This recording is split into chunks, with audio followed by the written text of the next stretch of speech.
When the enemy laughs at our beliefs,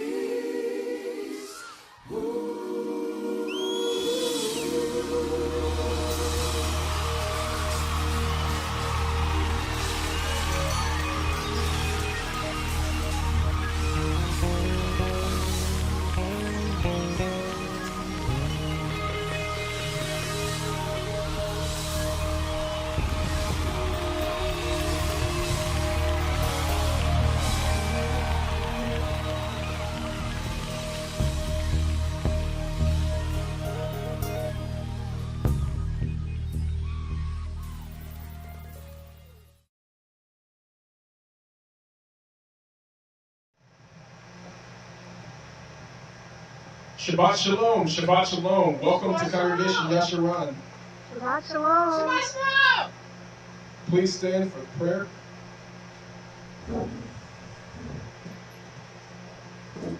Father Yah, thank you for allowing us to come together once again. Thank you for allowing us to be here to worship on your holy Shabbat. We ask that you bless us all with your word and today's message. All these things we ask in your son's name. Hallelujah. Hallelujah. We will now blow the shofars.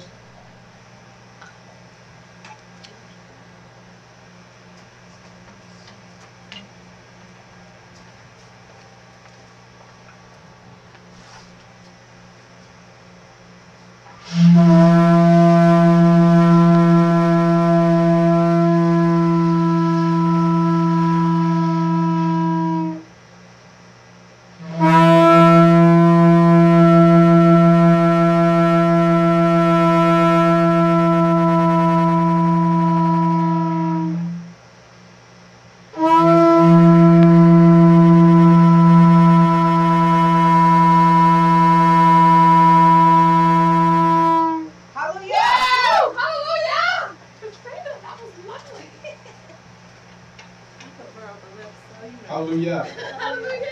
We will now read from the Psalms. I'll start with Psalm 13. How long would you forget me, O Yah? Forever? How long would you hide your face from me? How long would I take counsel in my being, grief in my heart day by day? How long will my enemy be exalted over me?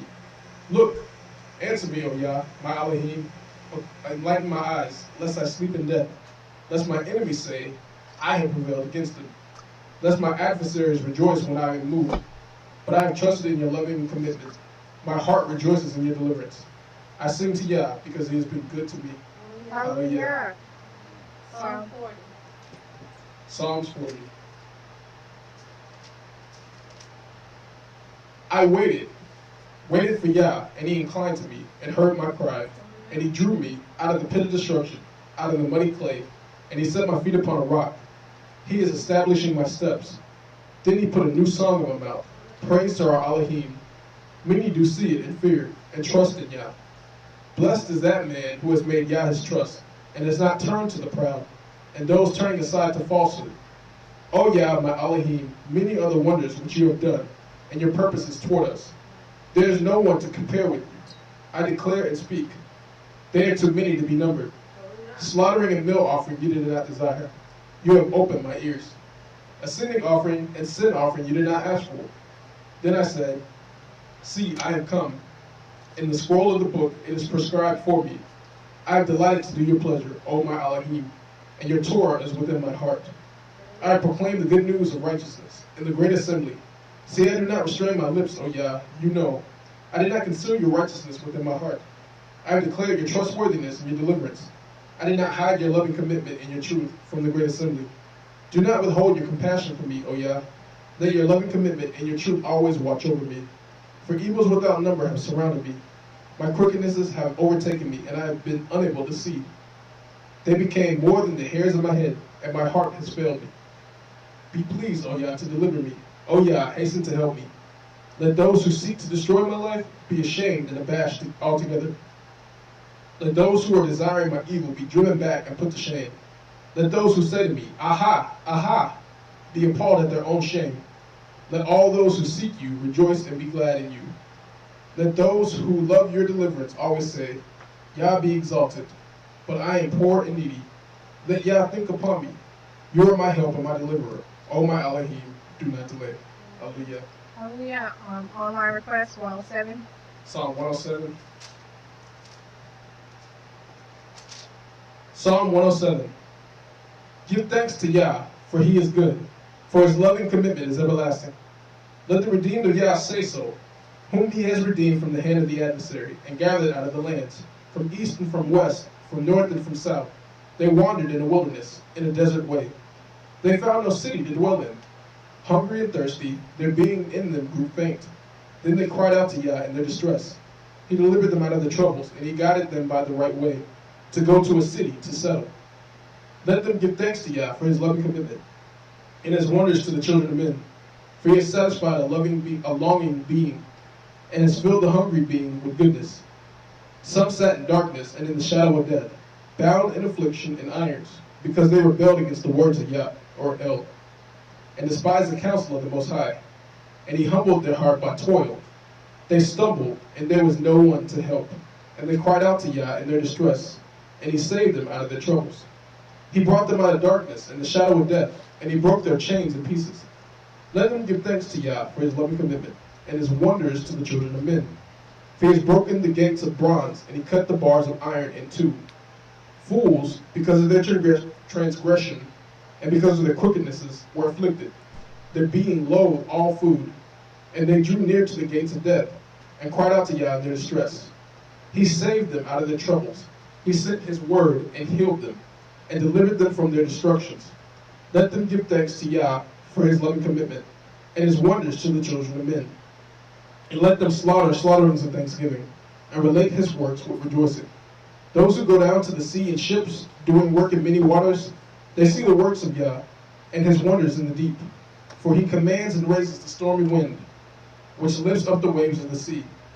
They go up to the heavens, they go down to the depths. Their being is melted because of evil. They celebrate and stagger like a drunkard, and all their wisdom is swallowed up. Then they cry out to Yah in their distress, and he brings them out of their troubles. He caused the storm to be still, so that its waves were silent, and they rejoice because they are hushed. And he leads them to the haven of their delight. Let them give thanks to Yah for his loving commitment, and his wonders to the children of men. Let them exalt him in the assembly of the people, and praise him in the seat of the elders. He makes rivers become a wilderness, and the fountains of water become a dry ground. A land of fruit becomes a salty desert, for the evil of those who dwell in it. He makes a wilderness become a pool of water, and dry land become fountains of waters. And he causes the hungry to dwell there, and they build a city to settle in. And they sow fields and plant vineyards, and they make fruits of increase, and he blesses them. And they increase greatly, and he lets not their cattle diminish. But when they are diminished and brought low through oppression, evil, and sorrow, he pours scorn on nobles and causes them to wander in a pathless waste. But he raises the poor up from affliction and makes their clans like a flock. The straight ones see and rejoice, and all unrighteousness shuts its mouth. Who is wise? Then let him observe these matters. Let them understand the loving commitments of Yah. Hallelujah. Yeah. Any time for one more psalm request? We got two more online. Okay. 23 and 30. Psalm 23 and Psalm 30.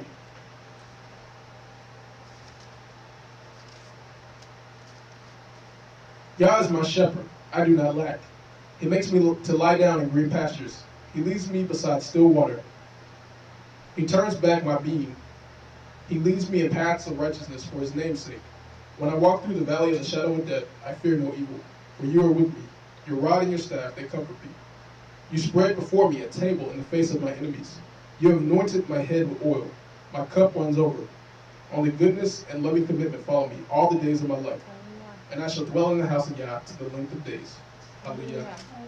Psalm 30. I exalt you, O Yah, for you have drawn me up and have not let my enemies rejoice over me. Yah, my Elohim, I have cried to you, and you have healed me. Yah, you brought me up from Sheol. You have kept me alive from going down to the pit. Sing praise to Yah, you lovingly committed ones of his, and give thanks at the remembrance of his set-apartness. For his displeasure is for a moment. His delight is for life.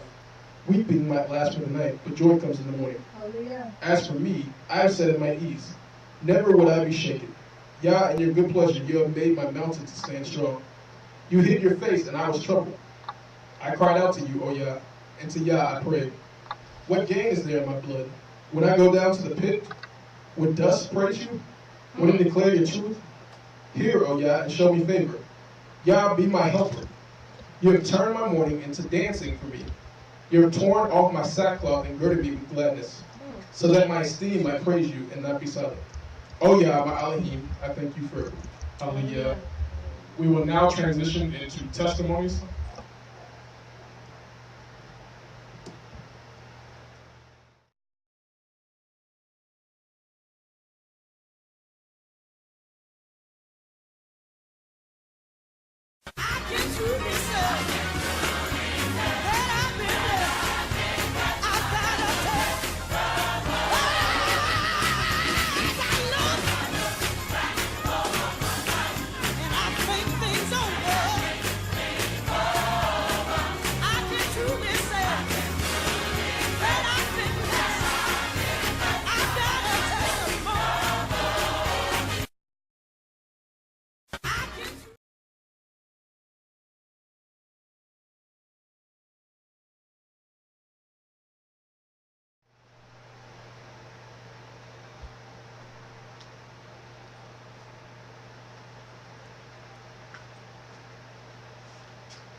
Shalom. Shabbat shalom. The mic wasn't on.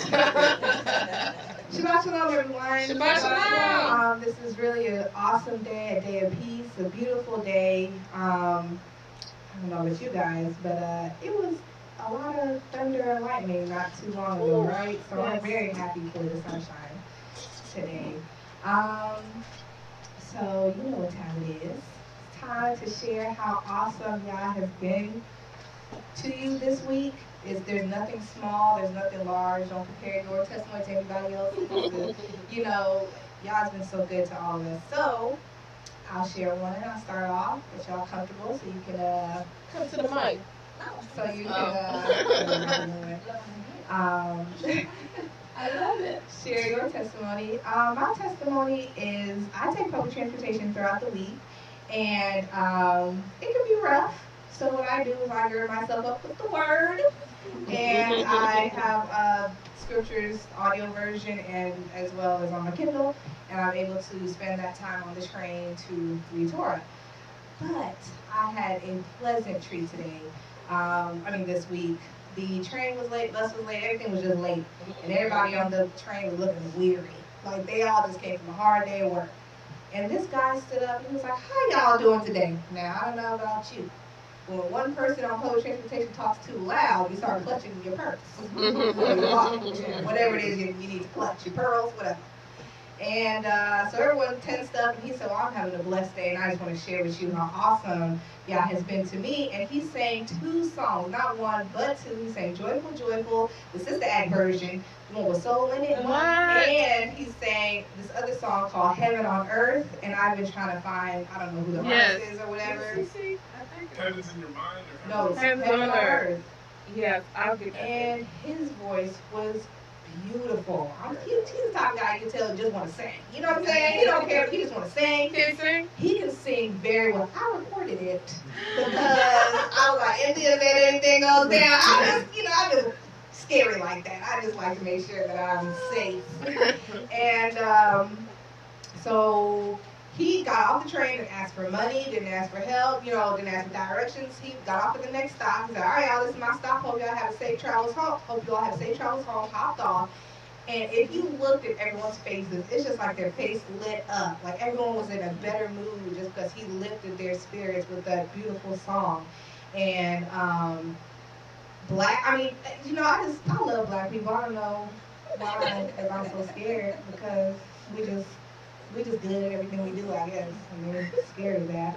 But it was a train full of black people. Black man stood up and sang beautifully and just lifted everyone's spirits. And I just really praise y'all for that, because the day could have ended so differently with everyone being late in the train and everything like that. And I praise y'all for that. So that's mine. Okay, so I got so many I'm gonna do.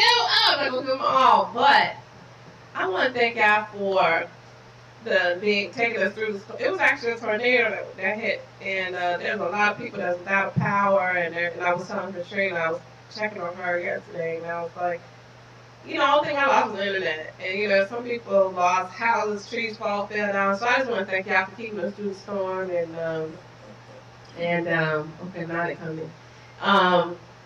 Through the storm in Atlanta. I'm trying to figure out what happened in history that made him mad that he sent something through. But I wanted to, whatever it was, he kept us, his children safe. So I said, if you got a half of one in Atlanta, please, Father Abraham was like, there's 10. I think got down to 10.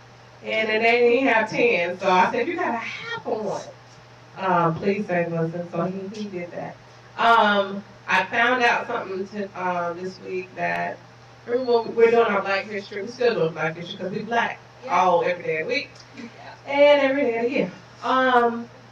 But remember when we did Dr. Anderson and the whole economic empowerment and economic empowerment for the Black community? Don't be upset. But he was here. In Atlanta? In Atlanta. They had a think tank, 150 of the top bigwigs, I guess, was together. Didn't tell us. And I didn't know. I found out this week. I was reading one of the magazines called, not Underground, but Overground, Above Ground, something like that. It was a newspaper, business newspaper for who's trying to start this network going up and showcasing Black businesses. I took it to the spot, left it there. I hope it's back, But anyway, but he was here in May, and they did the think tank and trying to get some things done in Atlanta. So that was awesome. That just did my heart really well. I'm grateful for that because we can have our businesses and everything, but we don't have a community to support us.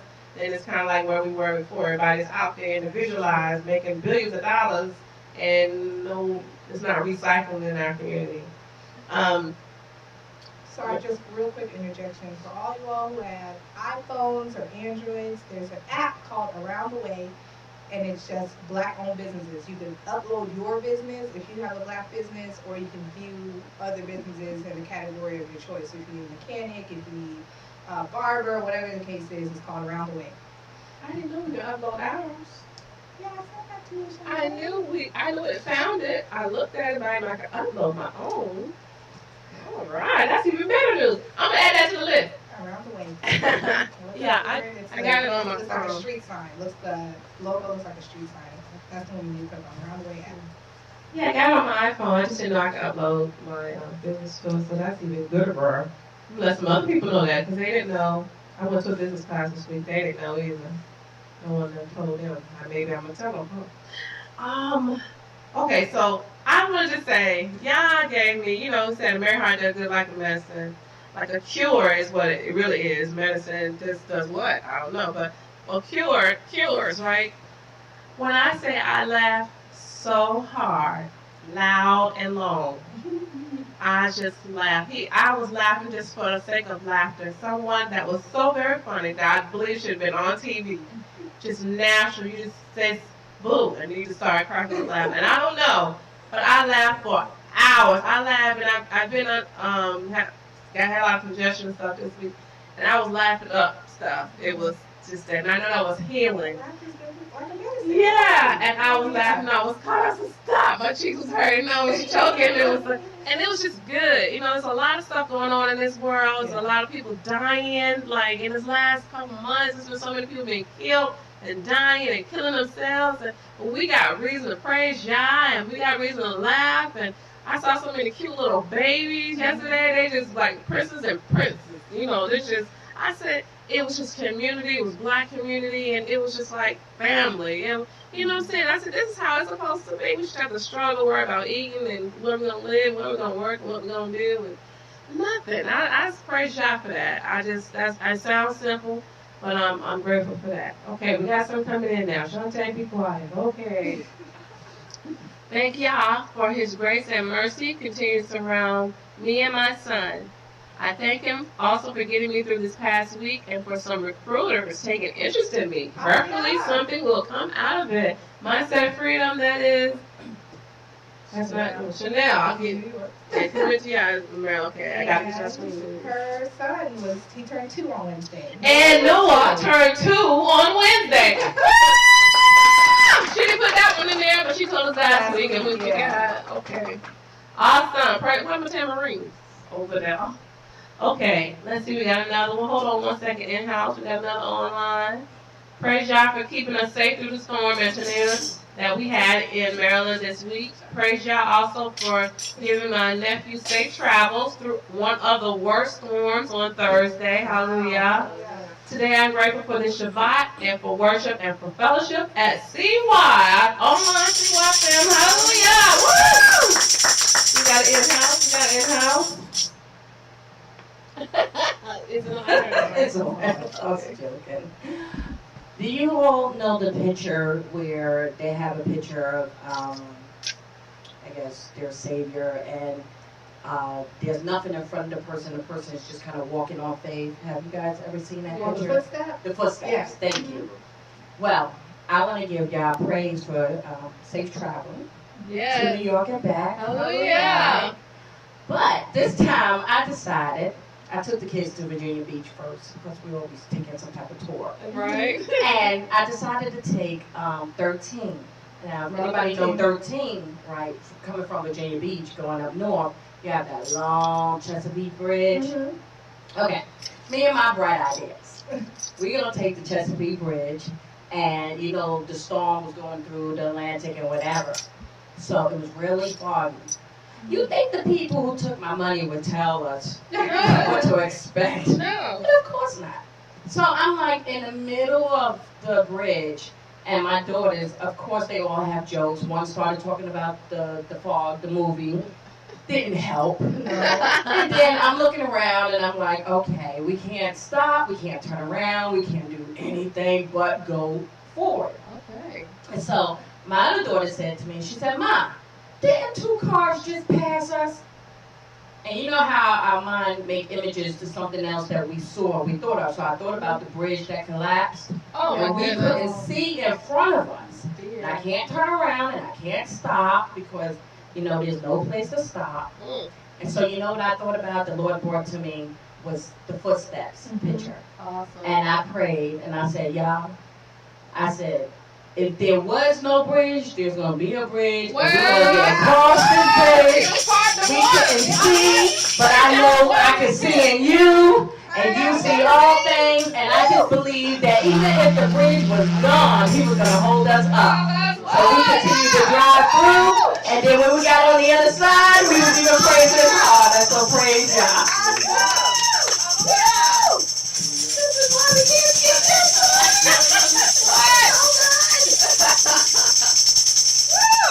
I know the damn myself right So I now. have 2 quick testimonies. I found out about a job fair Wednesday evening, and I went to the job fair on Thursday, and I think I'll be getting an interview this week. So praise God for that. I'm going to be a teacher this year, so Hallelujah. He's going to be the a second- He is currently a math teacher now. So the other testimony is that Thursday evening there was this big storm and the power went out where I'm staying, and I wasn't able to finish my lesson plan. So yesterday when I was teaching, I got evaluations back from that lesson that I did yesterday. They were very, very poor evaluations, like 3 out of the 4 areas I did like the lowest you could get. And in that moment, it just showed me, even at my worst, I kind of know, like I kind of saw what God was trying to do for me, because there will be moments like that in the school year, and I kind of know what I need to do now in order to ensure that it doesn't happen again. So I praise God for that. So, Even in adversity, you find something to learn. You can learn from it, right? Hallelujah. So only one person ain't get a testimony yet. I don't want to stare at him look at him or anything, but you the only one. Shabbat shalom. My name is Jeff Noble, and my name is Jeff Noble, and I'm just thankful for y'all for bringing me out here today. Yeah. You know, for a little while, I've been kind of on this little search mission. He's kind of been, kind of showing me some things through His Word. And I'm a truck driver, so I drive every day. Got a dedicated route to South Carolina and back. So I understand. I actually drove through the storm that was here. Wow. So I actually know what you all are going through. But a lot of times when I'm driving, I have an app on my phone, and so I kind of, it has a Bible app on it, and I just kind of, plug it in, and I'm, driving, he's kind of speaking to me.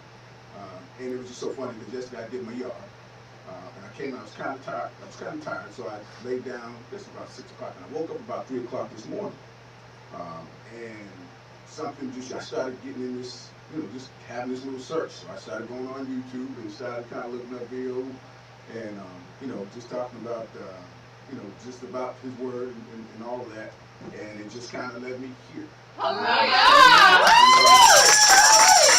Really didn't, it was kind of one of the things. I just started out on a journey and didn't know where it was going to go. So did we. And so, like I said, I came here this morning, spoke with. Came twice. Yeah, that's all right. So just praise y'all, just glad to be here. Yeah. That's all I said. Look here, y'all. We started at 11 o'clock. If anywhere it says 9 o'clock, It's no longer 9. It is It's time for 11. Yeah, we updated the credits. Well, 11 works better than 9 anyway. Yeah. All right. Hallelujah. Hallelujah. So, we're going to have praise and worship. And we say this every week. We're not actors. Did you all hear those testimonies? How awesome they are. We have so much to praise y'all for. Y'all making bridges out of fog, and helping us through the storm and having us learn, even in like darker tribulations or dark times in our life. We're just always learning. We feel His presence. So there's so much to give praise for. So we're gonna do it live today. One fast, one slow. Yes, and we're going to have the music director lead the way. Who said music director? No, she did.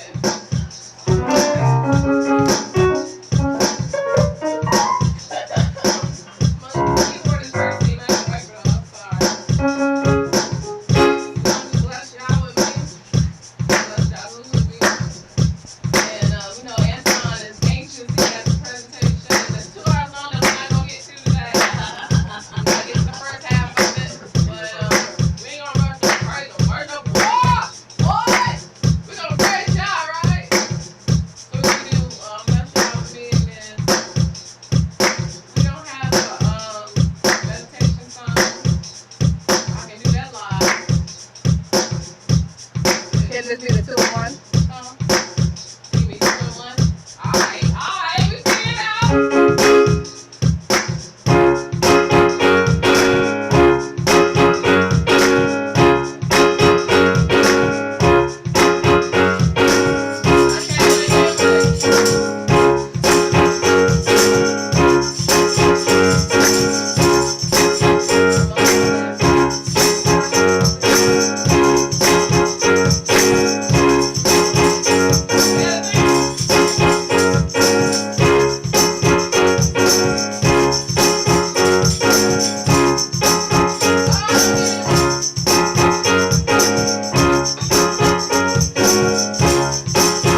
We're going to have Brother Zoro.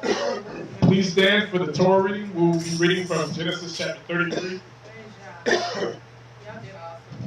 Thank you.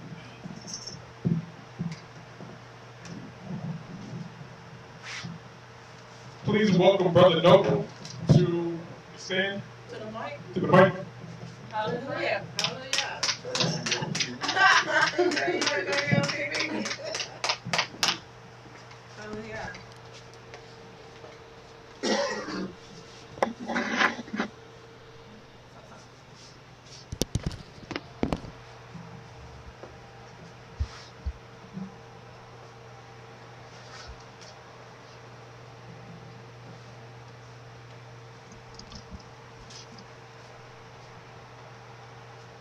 Actually, it's Genesis 34.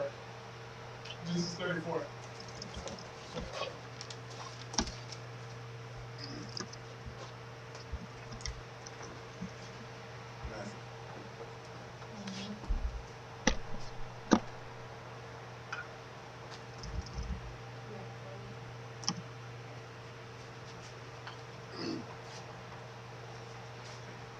Genesis 34. Oh, does the mic go that high up? No, you're going to just clip it on out. He thought you Oh, sorry, my bad. Okay. And Dinah, the daughter of Leah, whom she had born to Jacob, went out to see the daughters of the land. And Shechem, son of Hamor, the Hivite, prince of the land, saw her and took her and lay with her and humbled her. And his being clung to Dinah, the daughter of Jacob, and he loved the girl and spoke kindly to the girl. And Shechem spoke to his father Hamor, saying, take this girl for me a wife. And Jacob heard that he had defiled Dinah, his daughter. Now his sons were with his livestock in the field, so Jacob kept silent until they came. And Hamor, the father of Shechem, went out to Jacob to speak with him. And the sons of Jacob came in from the field when they heard it. And the men were grieved and very wroth, because he had done a senseless deed in Yahshuruwn by lying with Jacob's daughter, which should not be done. But Hamor spoke with him, saying, my son Shechem's being longed for your daughter. Please give her to him for a wife, and intermarry with us. Give us your daughter, and take our daughters for yourselves, and dwell with us, and let the land be before you. Dwell and move about in it, and have possession in it. And Shechem said to her father and her brothers, let me find favor in your eyes, and whatever you say to me I give. Ask of me a bride price and gift ever so high, and I give according to what you say to me. But give me the girl for a wife. But the sons of Jacob answered Shechem and Hamor his father, and spoke with deceit, because he had defiled Dinah their sister. And they said to them, we are not able to do this matter, to give our sister to one who is uncircumcised, but for that would be a reproach to us. Only in this condition will we agree to you, if you become as we are, to have every male of you circumcised. Then we shall give your daughter to you, and take your daughters to us. Give our daughters to you, and take your daughters to us. And we shall dwell with you, and shall become one people. But if you do not listen to us, and be circumcised, we shall take our daughters and go. And their words pleased Hamor and Shechem, Hamor's son. And the young man did not delay to do this, because he delighted in Jacob's daughter. Now he was more respected than all the household of his father. And Hamor and Shechem his son came to the gate of their city, and spoke with the men of their city, saying, these men are at peace with us, so let us dwell in the land and move about in it. And see, the land is large enough for them. Let us take their daughters for us, for wives, and let us give them our daughters. Only in this condition would the men agree to dwell with us, to be one people, if every male among us is circumcised as they are circumcised. their herds and their possessions and all their beasts should they not be ours. Should they not be ours. Only let us agree with them and let them dwell with us. And all who went out of the gates of his city listened to Hamor and Shechem his son. Every male was circumcised, all who went out of the gate of his city. And it came to be on the third day, when they were in pain, that two of the sons of Jacob, Shimon and Luai, Dinah's brother, each took his sword and came boldly upon the city and killed all the males. And they killed Hamor and Shechem his son with the edge of the sword, and took Dinah from Shechem's house and went out. The sons of Jacob came upon the slain and plundered the city because they had defiled their sister. They took their flocks and their herds and their donkeys and that which was in the city and that which was in the field, and all their wealth. And all their little ones and their wives they took captive, and they plundered all that was in the houses. And Jacob said to Shimon, and Luai, you have troubled me by making me a stench among the inhabitants of the land, among the Canaanites and the Perizzites, and I am few in number. They shall gather themselves against me and shall strike me, and I shall be destroyed, my household and I. But they said, should he treat our sister like a whore? Hallelujah. Yeah.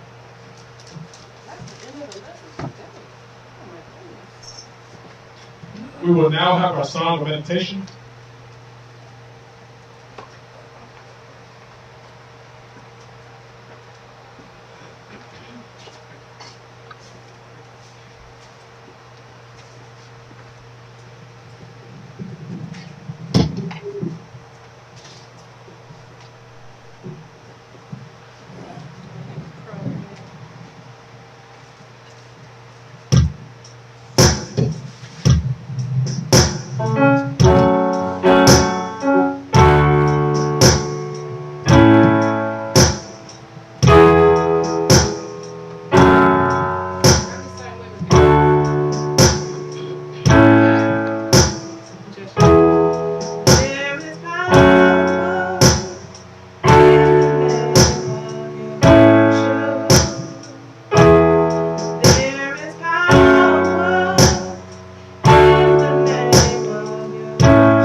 Hallelujah. Hallelujah. Thank you, Shante, for the song of meditation. So today's presentation is entitled Black Manhood in the African Diaspora. So this lecture, once again, is from Amos Wilson. And as I was listening to this lecture, there were so many parallels in scripture that I found. And so as we're going through this presentation, I encourage everybody to take out a pen and paper and write down what you see and some solutions that you see to some of the issues that we're facing as a people. So that's today's presentation. And we will have a discussion afterwards. Yeah.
I'm going to talk a little bit today about African manhood in the diaspora, even though I see on your announcement the lecture was tentatively titled Black on Black Violence.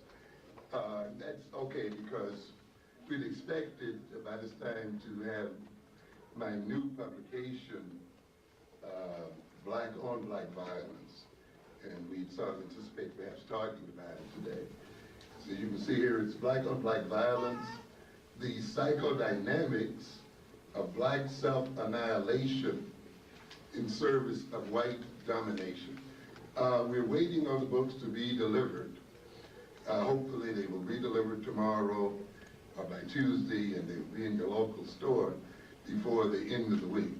So we hope you'll be able to pick them up and sort of let us know what you think about the book. As you can see, though, we're concerned with black on black violence, but we're concerned with it in terms of the political context in which it occurs, as you can tell from the subtitle. We see black on black violence as a form of black self-annihilation, as in service to white domination. We have to look beyond the mere idea that so-called criminality and violence in the black community is a result of crack. You know, people are motivated to take crack and to smoke crack and to engage in the selling of crack and into all of the activities related to crack. And of course, there was violence in our communities prior to the crack epidemic. So we cannot blame that violence merely on the existence of crack. We must though recognize that criminal behavior, black on black violence, represents a form of social relationship. It isn't often, you see, we think of criminal behavior as social relationship, but it is. A person chooses to relate to another person in a particular sort of way, in a way that leads to violence being committed against one or both of those individuals. That commitment of violence in that social interaction is a result of social attitudes, the results of prior learning, the results of miseducation, and other social and political factors.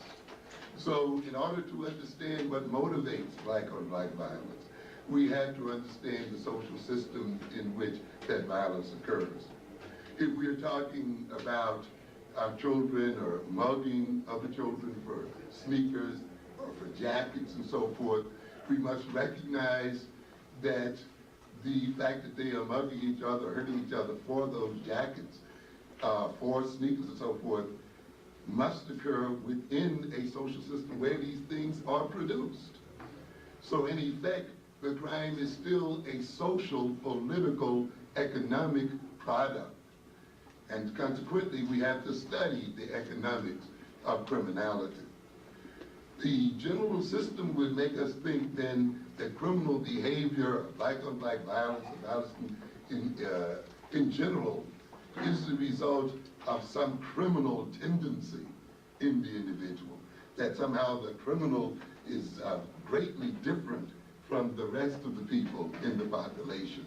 That there are some types of twisted values. We try to illustrate then in this particular text how those things that motivate black-on-black violence and criminality are continuous with standard everyday values. As a matter of fact, the black-on-black violent criminal is very much what I call a bourgeois criminal. The things he's attacking people for are the same things that the good old black middle class struggles so hard for. Not different. It's a difference only in technique and approach. But it indicates, though, that there's a sharing of values between what we call our black-on-black criminals and what we call our normal, law-abiding people. As a matter of fact, I try to demonstrate in here that it is a very law-abidingness of black people that sets this thing up. And our failure to come to terms with what law is and where it comes from, and why laws are instituted, and how laws themselves are the major contributors to criminality and are a major part of the problem. So in order to begin to change this situation that confronts us today with the murder of our children on the streets and so forth, and the destruction of our communities, we have to upgrade our understanding of the motivations that moves our people to attack one another and to destroy one another.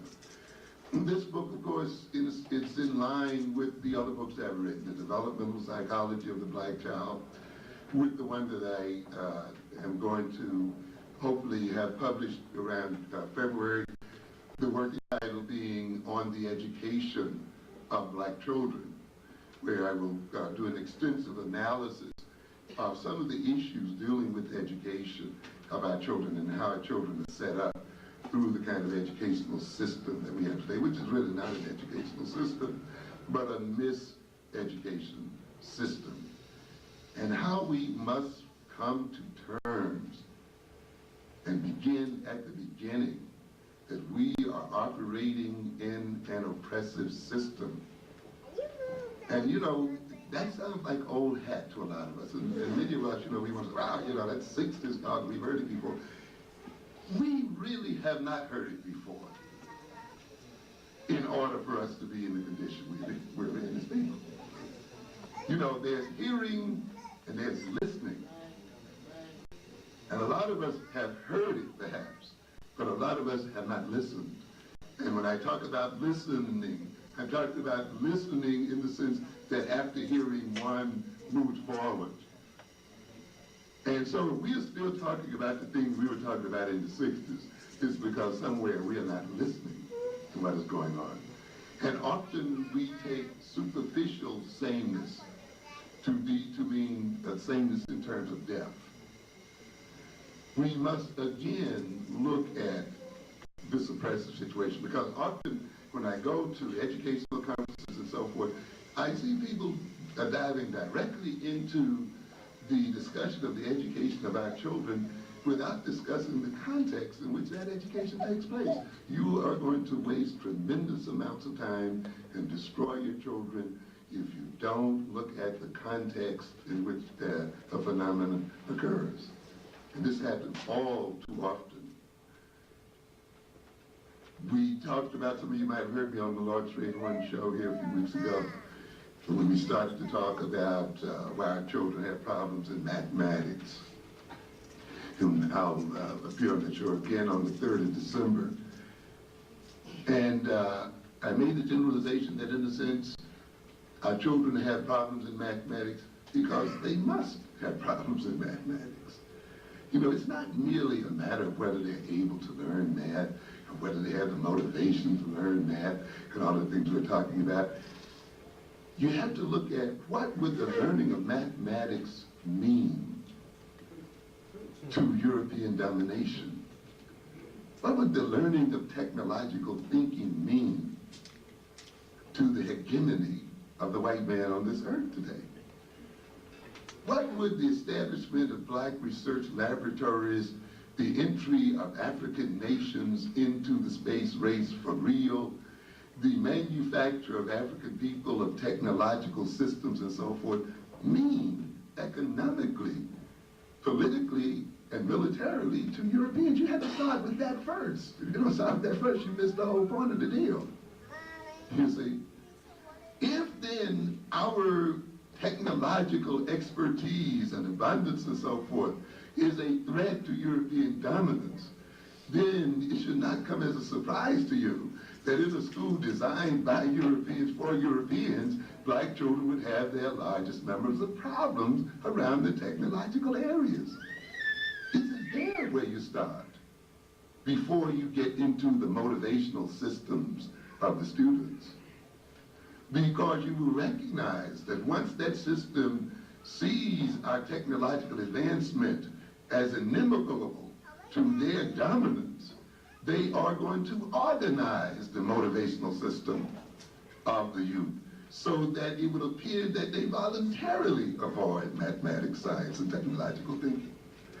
And they're going to organize that motivational system so that almost in no way will you be able to teach the mathematics in the deep sense, and you can concentrate on one technique after another, and you'll end up with the same problem, which is one of the reasons why people are so frustrated today. Every year there's a new technique, a new approach that's going to magically, get our children to read, or magically get them to write, or this and that, and of course you find yourself the next year asking, well, what happened to this program that had such great promise?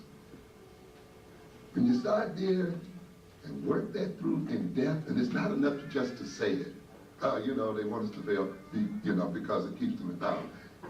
That's the first statement.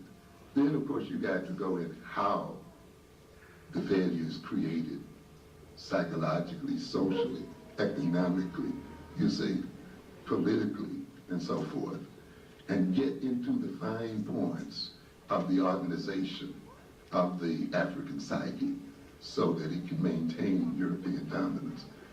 After you work that, then of course you get into what is our definition of education. Too many of us enter into these discussions not having defined our basic terms, using the words of the Europeans. Those words have a history to them. Words are not mere means of communications, ladies and gentlemen. Words have histories. Words represent political experiences. Words represent political, military, economic intentions. You see, words are the organizers of thinking and behavior. They're not mere means of just sharing ideas, not by a long shot. Words are the means by which people manipulate each other's consciousness, and through the manipulation of their consciousness, their behavior, their vision, their perception, the way they relate one to the other. That's why you have to have a very sound knowledge of words. Some people who've reviewed this book are already talking to me about the words in here. Well, you're going to have to wrestle with them a little bit. It's all right. We've got to wrestle with words. We're victimized by an absence of knowledge of words, of word power. We've got to move beyond the linguistic level at which we operate now as people. A great part of the oppression of our people occurs at the point of word usage. And we have to be able to recognize how language is used, so that we'll learn how to use it as a tool and a weapon against those who would dominate us as such. Later on, I hope to do a book, of course, on the health of our people from the psychosomatic point of view. again, a further extension of this topic. Because black on black violence, of course, is bad for our health, obviously. And in a sense, it is a part of our killing ourselves for white folk. You see, when you let a people dominate you mentally and spiritually and psychologically, they implant a spirit in you. And of course, they implant that spirit so that that spirit can take over your body and your desires and your behaviors and your perceptions to carry out their wishes. You see? And in this book, I talk about desire, the very important thing of desire. You have to recognize that the whole white system is founded on African desire. You see? And I want you to look at that because I think it's very important. If we didn't desire certain things, the system could not last. You see? If we could learn to live without certain things, it could not last. But when we can't live without every piece of garbage and junk those people offer us, then of course we maintain the very system. I give an example here about the crack and how the whole crack establishment is based on what? Desire. The desire of the addict. You remove that desire for crack and you remove the whole institutional setup. The whole arrangement is gone. And I talk about how that desire in the crack addict not only is a personal desire, but really is a form of organization of the total community. Do you see what the desire for crack does to a community? How it reorganizes the total community structure? How it reorganizes the way people relate one to another? Look at how a family becomes reorganized on the basis of a desire for crack. You see? And so a desire is not merely an individual thing. It's not merely a wish to fulfill a craving on the part of the individual. Not at all. We relate to other people in terms of our desires. You see? And therefore, when you let other people manufacture for you, and in manufacturing, manufacture desires, they also manufacture then the organization of your social relations and the whole system of relations that you have one to the other. And so we have to look at how we've come to desire. So the demon, the spirit is implanted in us so that the things we desire are the very things that supports the total system. And that comes in the forms of word, and language, and other kind of things, which is the reason why we have to analyze those things. When we then talk about health in this regard, if then whites have a death wish, and they do, toward black folk, and black folk then fill their heads with white produced desires, concepts, words, and so forth, then we as people will get sick and die for white folk. And you can see us dying in many forms. Black on black violence is one of them. Poor health habit is another. All kinds of psychosomatic diseases, high blood pressure, heart disease, many of the other diseases we talked about today are the result of the fact that we are carrying out the white death wish in our own personalities, even to the point of Saudi Arabia. And so you will see that the black health and so forth is supremely connected to the political structure. You must come to recognize that health is political. You see, and many of us are so miseducated in this system until we think of disease as merely a biological phenomenon. But disease is not. And of course, it's often taught in the school that way. You know, well, cancer is caused by, you know, some kind of radiation or this and that. But stop a minute. Those people who live closer to these waste dumps or live closer to the atomic plants, or live this way and that way, tend to get it more frequently. And therefore, a good way of reducing the disease is to do what? Move the people. However, the people are there because of political and what? Power differences. You see, so the disease is not only the result of a biological syndrome working its way out through the body, it is primarily often a result of a political, economic syndrome working its way through the body politic. You see?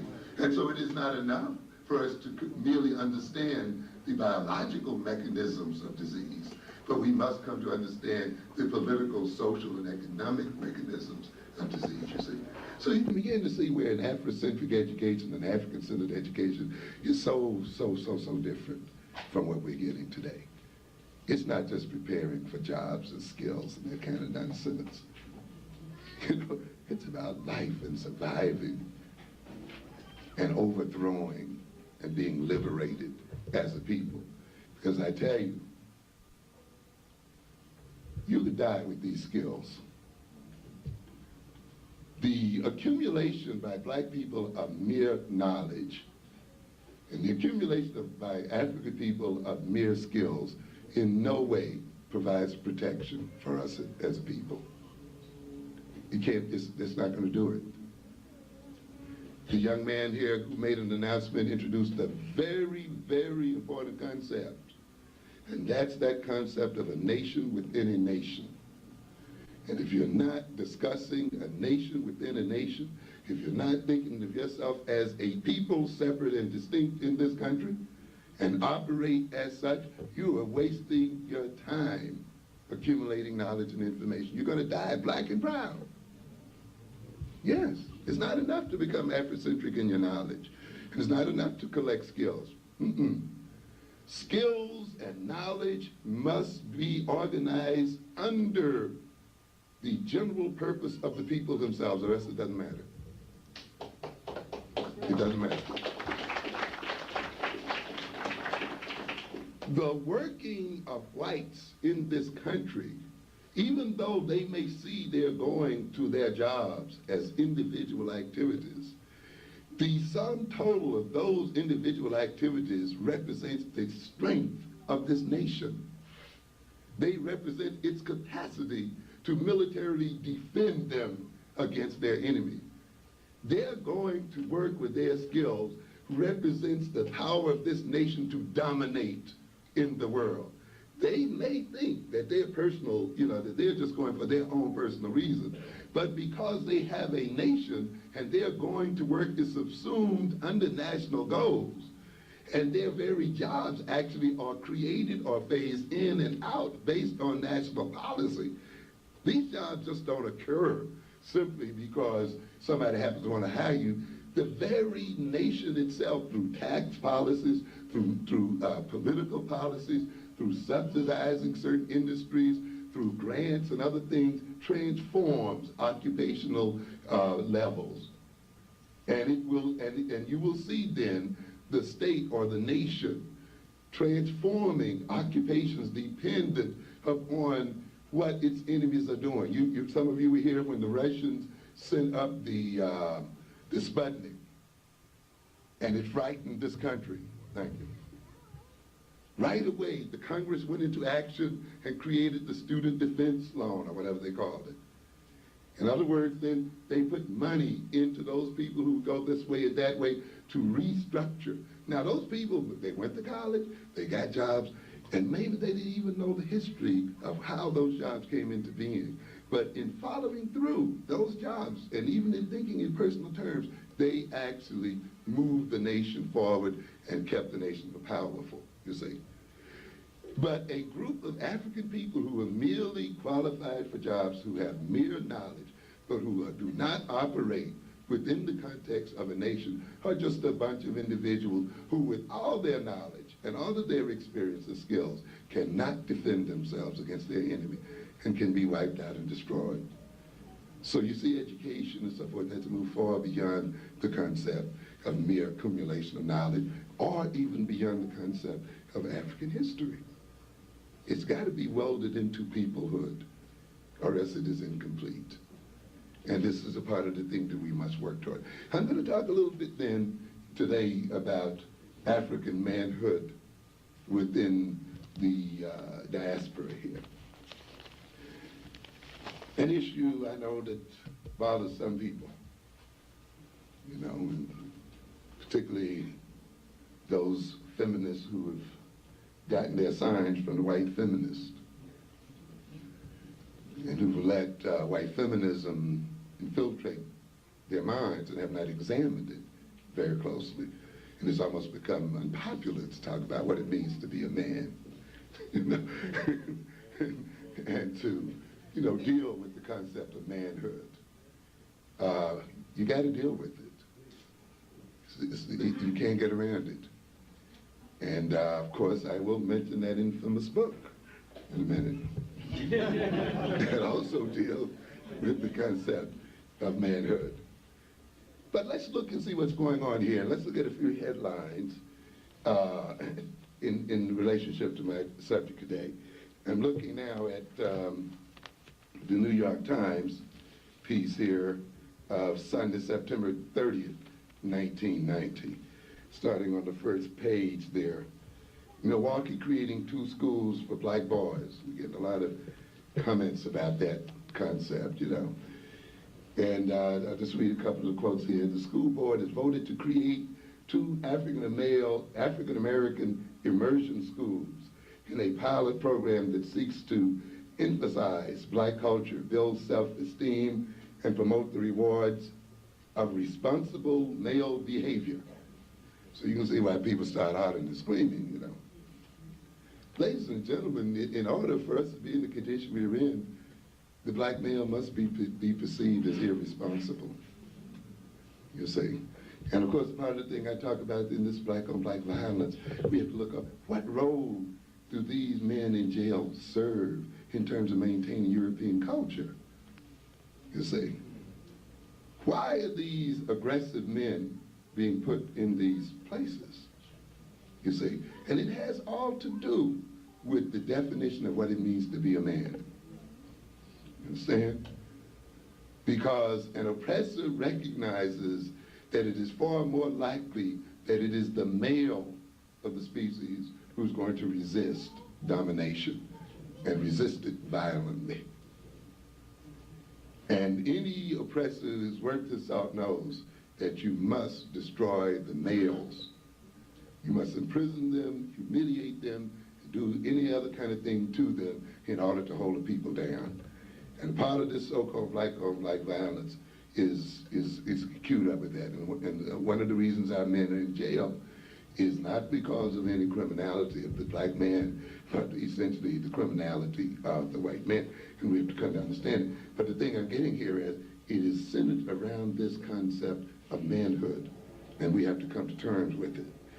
And it goes on to say here, the Milwaukee plan, pushed by a group of black educators and parents, represents the most dramatic educational approach aimed at saving the next generation of young black men from the social maelstrom now devouring much of the current generation. This reminds me about the next generation of black men and how they dragged out Kenneth Clark to rage impotently at what is going on. And I wish the brother a very nice, safe retirement. You know, it's time. He's earned it. Yes. 36 years of the philosophy of Kenneth Clark. 36 years. And what do we have to show for it? 36 years of assimilationism, integrationism, being taught by white folk, and this other kind of stuff. And then you drag the architect of that program out to try to deal with this issue. Let's see, what is What does he say here? For adults to impose this nonsense on children is academic child abuse. What the heck does he think has been happening to black children since 1954? You know, it's amazing. It's outrageous. It's absurd. It's a continuation of the whole segregation nonsense. Told you years ago, ladies and gentlemen, integration has theoretically little to do with education. We tried to warn you that the NAACP was not about the education of black children, it's about the integration of black children. And those two things are not coterminous. You see, hopefully we've learned our lesson. And so we are seeing some reactions and changes to that. So anyway, here they're talking education's, often what is not talked about here, of course, is the situation in Milwaukee. And stated here, it says, educators are familiar with the consequences of the dire circumstances. Nearly 1 in 4 black American men in their 20s is in jail, on probation or parole, while 1 in 5 in that age group is in college. And I'm sure you're familiar with that statistic. 1/4 more of our males are in jail, on parole, or in some relationship with the so-called criminal justice system. Among black males 18 to 34 years old, homicide is the leading cause of death. Men killing each other in the interest of white domination. This is what's going on. Fewer than 20% of black male students in Milwaukee schools maintain a C average or better. And this is a part of the crux of the issue. What do you do when literally you got 80% of the males basically what? Flunking. Only 20% making C or better. And it's the best thing that our so-called leadership can do is offer us more of the same old things that have not worked. These people are in a drastic set of circumstances, as we all are. And of course, they recognize that some heavy changes have to be made if we're going to get out of it. And it's too bad, you see, that we had to lose a generation or two of our people in order to learn this lesson, when the knowledge and the information and so forth was available to us right at that time. You see, which means again, you see, that we have to change our way of learning. We cannot afford to take 20 and 36 years to learn basic lessons, which is one of the reasons why, again, we have to use the language. That's one of the reasons language exists, so that the historical experience of a people can be passed on to the next generation without that generation having to go through the same experience that the prior generation went through. That's the essence of the teaching between grandmother and child, mother and child, teacher and student. The words, as I said earlier, represent the accumulated experience of a people. Why then don't you want black children to read so that the accumulated experience of black people and the accumulated experience of knowledgeable people cannot be passed on to them, so they'll make the same stumbling mistakes that have been made generation after generation after generation? That's why they have difficulty reading, ladies and gentlemen. So that they cannot break the codes of their enemies and see through those codes and learn rapidly and avoid the sacrifice of 2 and 3 and 4 generations of their people before they learn a lesson. You see, that's why we got to know the words. That's why we have to know the language, ladies and gentlemen. And this comes in, this absence of knowledge. I mean, the Kenneth Clark experiment itself had right in it the contradictions. But we were so caught up in our desire to be with white folk, thinking that it would solve all our problems. You solve all your problems by running into the arms of your enemies. That's very neat. And I can't understand. You know, people say, I don't want your children. I don't like your children. Take them anyhow. Just forcing them. It's an amazing situation we saw here in the 60s and 70s. Unbelievable. And we expect that to be forced our children on them, that they were going to educate them for us. And now, what's wrong with our children? You know what's wrong with your children. Black boys accounted for 50% of all school suspensions here last year, although they represent less than 28% of the enrollment. Minority students made up more than 70% of the district's enrollment. And it goes on here, you see, in various other things about the education of males. Another quick look here from the Amsterdam News on the 13th of 1990, talking about the New York State correctional system on a report put out by the Correctional Association of New York and the New York State Coalition for Criminal Justice, which noted that young African American men over 23, I'll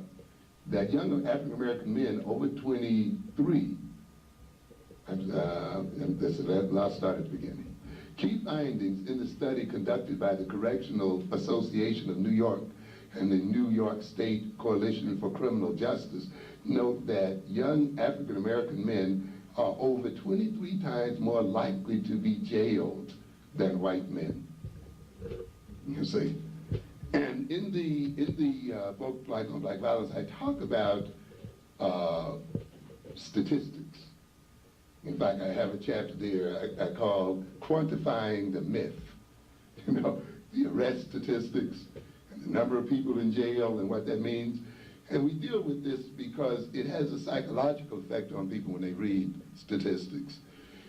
They assume that the number of arrests indicates the level of criminality present in a people. So that the more people you have in jail, or the more people arrested, the more criminal they must be in their nature. And many of us are psyched out by that. And that's a myth. That's a pure, that's a myth. And we have to deal with that myth. The number of men in jail would represent the number of men who've been arrested. That's all it represents. In the pure sense of the word, you can be in jail without having committed a crime. Simply because you're in jail doesn't mean that you've committed a crime. Because you're in prison doesn't mean that you've committed a crime, or that you are a criminal in a deep sense. So it's a fallacious jump in logic to assume merely because our men outnumber the other groups in prison, they are also then more criminal. Of course, that's what the system wants to make you think. That's why it runs these statistics, you see, because it knows most people, having gone through this American miseducation system, you see, and they know our minds because they've trained them, will automatically jump and say, wow, these black men must really be criminal. So many of them in jail. No. So many are arrested. And why aren't there white men in the jails? Well, they must be less criminals. Is that right? Ladies and gentlemen, what did I tell you? What did I tell you all the time under oppression? That under oppression things must be turned backwards. They're always turned backwards. You understand? And this is the thing you have to recognize. In order for the system to be ruled, it must be ruled in terms of lies and deception. You don't have a minority population, a 10% minority population like Europeans ruling the world on the basis of truth and justice and honesty and the old American way. You don't have that. It has to be twisted around. And in order for the oppressed to comply with that system, the oppressed too must be what? Backwards. Yeah. Believe lies. Take lies for truth and truth for lies. You see? And we must understand that fundamental fact before you start getting into all the other stuff we talk about. Twist it around.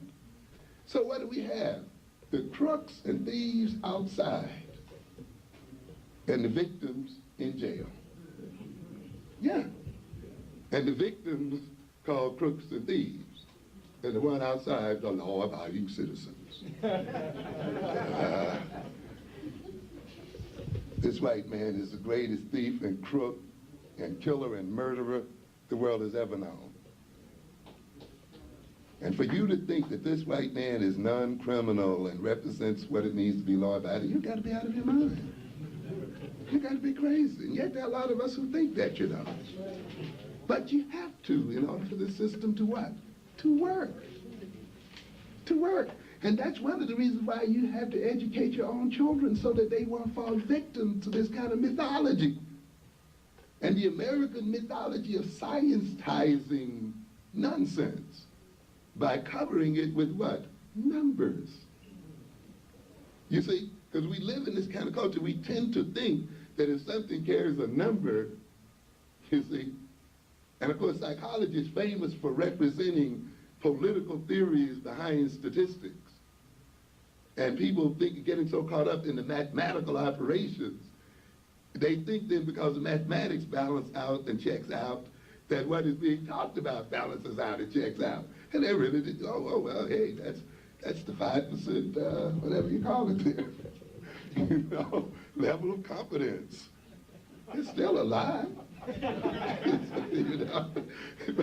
You know, and that's one of the reasons why psychologists are probably one of the most miseducated of professionals, because all that hocus pocus goes on, man. I mean, you spend time after time with mathematics and statistics again and again, and you still have to point out to people, hey, the math can check out very well, but it's still, what about the idea behind the math? You know, they're not intrinsically related, you see. So we see here, you know, it could mean that because there are fewer white men in jail, what? That other white men are what? Not arresting them. That's all. When you look at it, that's the way it works. When you really look at it and look at the deal, this is the way it goes.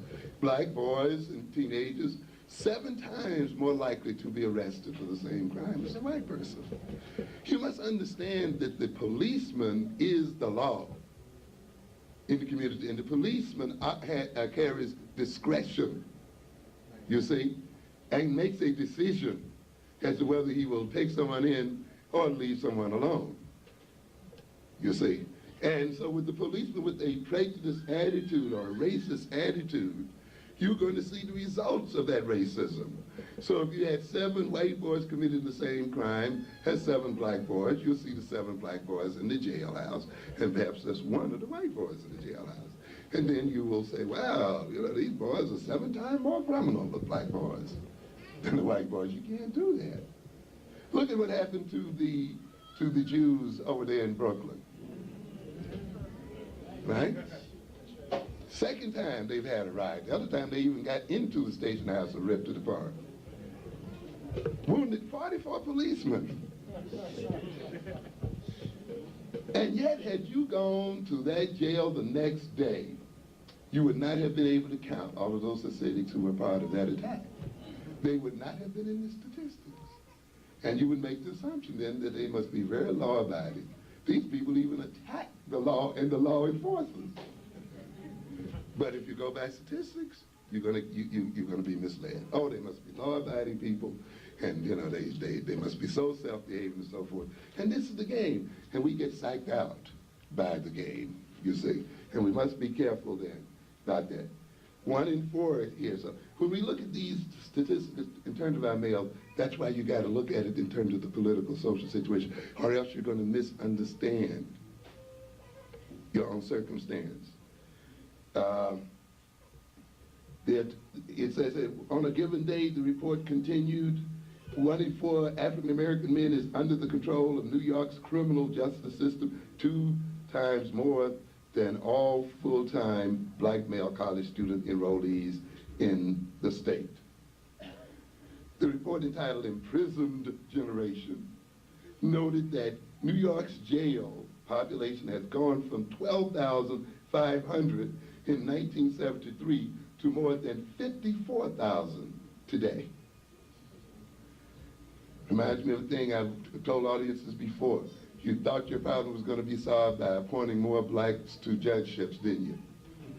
And I told you, the more black judges you get, the more your young men are going to jail. And the same thing's going to happen with police, too. The solution is not the appointing of black judges and police and other. You got to go deeper than that, man. Much deeper than that. So now we've gotten mayors elected. We've gotten governors elected, and representatives elected, and I bet you there's a monotonic relationship between those numbers elected and the number of black men in jail. I talk about here again in this book what I call the American dilemma. How do you oppress the people and maintain their oppression and at the same time appear to be liberal and appear to be working in their interest? And you gotta check that trick back out, because you're going to see then that the more our men and women are elevated to the jobs in the society, the more they're going to jail, the more that we're going to get AIDS, the more we're going to be homeless. Look at it. But you see, when we make you live vicariously, through the success of others instead of your own, and so you're supposed to be happy when some guy makes a big salary, even though you're still starving to death. And when one guy gets a job and says, "Hey, we going a long way." We who? Because they have put us in that kind of mentality, and so they know then one token is worth a million. You see? And while they got their eyes on the great successes, we're going to be mowing them down under the bottom. And by the time they realize what's going on, it's going to be over. And then we'll get the successes. Oh yeah, they're coming. They got their time coming. They're not going to be saved. They're honorary white men right now, but that's going to be revoked. This is what the Negro has failed to understand with this fairy tale leadership we have out here. And they lived happily ever after. Little white boys and little white girls and little black boys and little black girls holding hands together. And they lived happily ever after. Who told you that, man? Regression takes place in history. People lose in history. History is not all about progressing. People go backwards in history. But that comes again from us buying the American mythology of progress. That things just have to do what? Get better. Nonsense. They can get worse. And they happen in historical time. And the idea then that you will reach a point where little black boys and white girls and all these people will be holding hands, doesn't mean that it's going to last forever. Not at all. You see? And yet, many of our leaders leave us with this impression. Once we achieve this great, race-mixed society, once we achieve the great classless society, once, it's going to go forever. We're in heaven then. Not at all. In fact, if you're deceived by that concept, you're going to be cut down right in the midst of what you think are your greatest accomplishments. And remember, the Jews were shot down and done in right at the point where they were integrating into German society. Yeah, where they thought they were really making it. Of course, logically speaking, that is the point where you should do it, right? Yeah, from a logical point of view, because that's when people are least prepared to defend themselves. They've let their guards down. They've stopped thinking in terms of their protection. They think that they don't have to defend themselves anymore. That's also at the point where the people become a greater threat to the people in power. So you see, you're going to get this kind of thing occurring. But we got to think, what are we talking about here then? Afrocentric education. I hope you begin to see that we as African people have very different things to talk about than Europeans. You've got to have your children to yourself. You can't just hand them over to other people. You've heard me tell you there's no such thing as standard education, equal education. You got to get rid of that. According to the report, 48% of young minority male offenders are in jail with 16% on misdemeanor probation. Contrarily, which is the way it's got to be, 48% of young white offenders are on misdemeanor probation, but only 18% are in jail. In fact, I had a student of mine the other evening, I think she worked for some kind of police agency or something, and she indicated that they had to provide a major explanation for the arrest of a white woman. So if you arrest a white woman, you'd better have a doggone good reason, for doing so. Or else you were up the creek, And of course, this reminds you of the thing with the Hasidics, of course. And you remember the confession of the policeman there. That if you came up to arrest the Hasidic, you had to call the supervisor and go through this whole thing, and chances are he wouldn't be arrested, and he'd be given the summons, and the summons would be thrown right there on the ground. Or that sitting in that precinct station is a rabbi, so that whenever anything goes on in that community, he's right there in the car, with the car, to mediate the circumstances. And not so that you don't see their people in the jail. This is power. You see, this is the result of power. And so on and on we go. But the major point that I'm getting at here then is, again, that we see the black male as at the very point of impact of this society. One other thing, this was the Amsterdam News, November 24th, 1990, about this debate on educating black male teens heat up. And it's amazing, that we sit around and debate these issues so much. That's another thing when you become a nation within a nation. You don't seek the authority and permission of another people, to do what needs to be done. Why do we need the permission of white people to decide what we need to teach our children? Have you ever thought about the absurdity of that? Yeah, that you had to ask another people, what may I teach my child?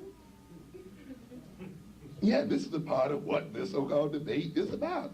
Our trying to get permission and authorization from another people to teach our children history, to teach our children the knowledge that they need to survive as people. And if we don't get it, we don't teach it. This is nonsense. This is pure nonsense. So now we'll get in a vapid debate with these people for the next 3 or 4 years or whatever, and then lead and come up to another inconsequential conclusion or checkmate. Their plight is underscored, talking about the black males, by a welter of grim statistics again. A black male teenager 6 times as likely as a white male teenager to be a victim of homicide. 1/4 of black males between the ages of 20 and 29 are in prison or on parole. The unemployment rate for black males between 18 and 26 living in the inner cities is over 50% and increasing daily. And we're going to come back a little bit to that in terms of manhood and the importance of work and labor in defining what it means to be a man. What happens then to a man's definition of himself as a man when there is no labor or productive work in which he is engaged? You see? And there's a direct connection between productivity, work and labor, and masculinity in the sense of manhood. So the unemployment is just not merely an absence of jobs, but for a people who want to defeat black manhood, this absence of jobs is a part of defeating that manhood and putting that manhood in doubt, particularly when black males have bought their definition of what it means to be a man, you see. And in 1989, 13.8% of black youths 16 to 24 were not enrolled in school and did not have a high school diploma. The majority of these youth were black males. Frank Spradley out there in Brooklyn, who some of you heard about, of course, was dealing with this issue. We are living in critical times, he says, and we need some radical measures to rescue our young black males, and they go on and talk about what he's doing in his school. I read these, of course, and I know you're very familiar with them, to emphasize the fact that the black male must be given special attention and focus because he is given a negative special attention and focus by the system of oppression under which he lives. And to ignore this special focus and special oppression is to endanger the very survival of our people. And therefore, black manhood must be examined because it is in the context of black manhood that the race itself will survive. This race cannot survive without the survival of the black male. Women, you can't do it by yourself. It's not going to happen that way. Your enemy knows it. That's why he's chosen this black male to come after and to destroy is possible. And that's why he psyched some of the females out into thinking that they can live without it. When you're psyched into that kind of thing, you become an ally of oppression.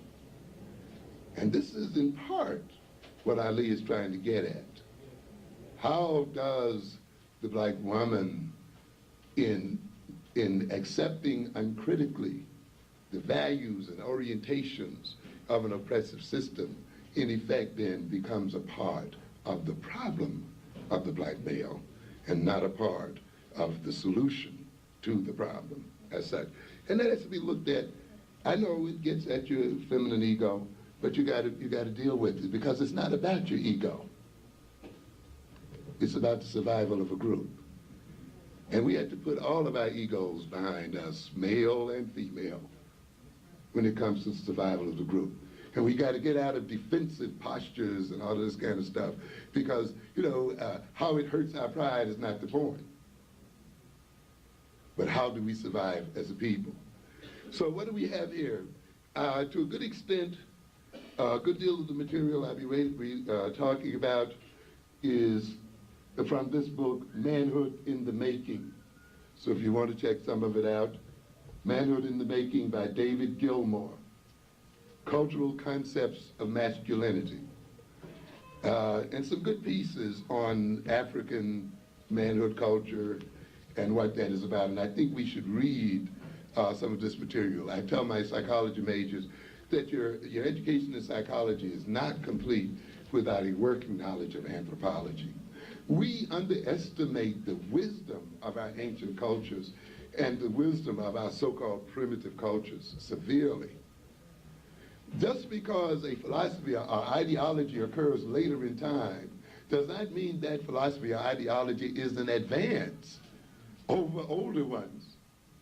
I think if you really took time and read anthropological studies of African people, you'd be just so pleasantly surprised to see the wisdom contained in their ideological, and how complex the ideology is, and how they solve problems that we see as almost irresolvable today, and see the variety of solutions they provide for us. So we need to study those cultures. And even if they're written by white men, doesn't matter. There's a lot of stuff that slips through. There's a lot of stuff that's there that you can use. So don't let the idea that it's written by a white anthropologist, because I see some of us jump off on that, you know, it's written by white folks, you know. These people are blind to many things too. And even though they may have intentions and other things, even in their blindness, they supply you with information and knowledge they don't even know they're supplying you with. You see? So you can't go off on a reactionary trip now and assume simply because something is written by a white anthropology, just it's not of any value to you. Not at all. Not at all. You can find stuff of immense value in anthropological works.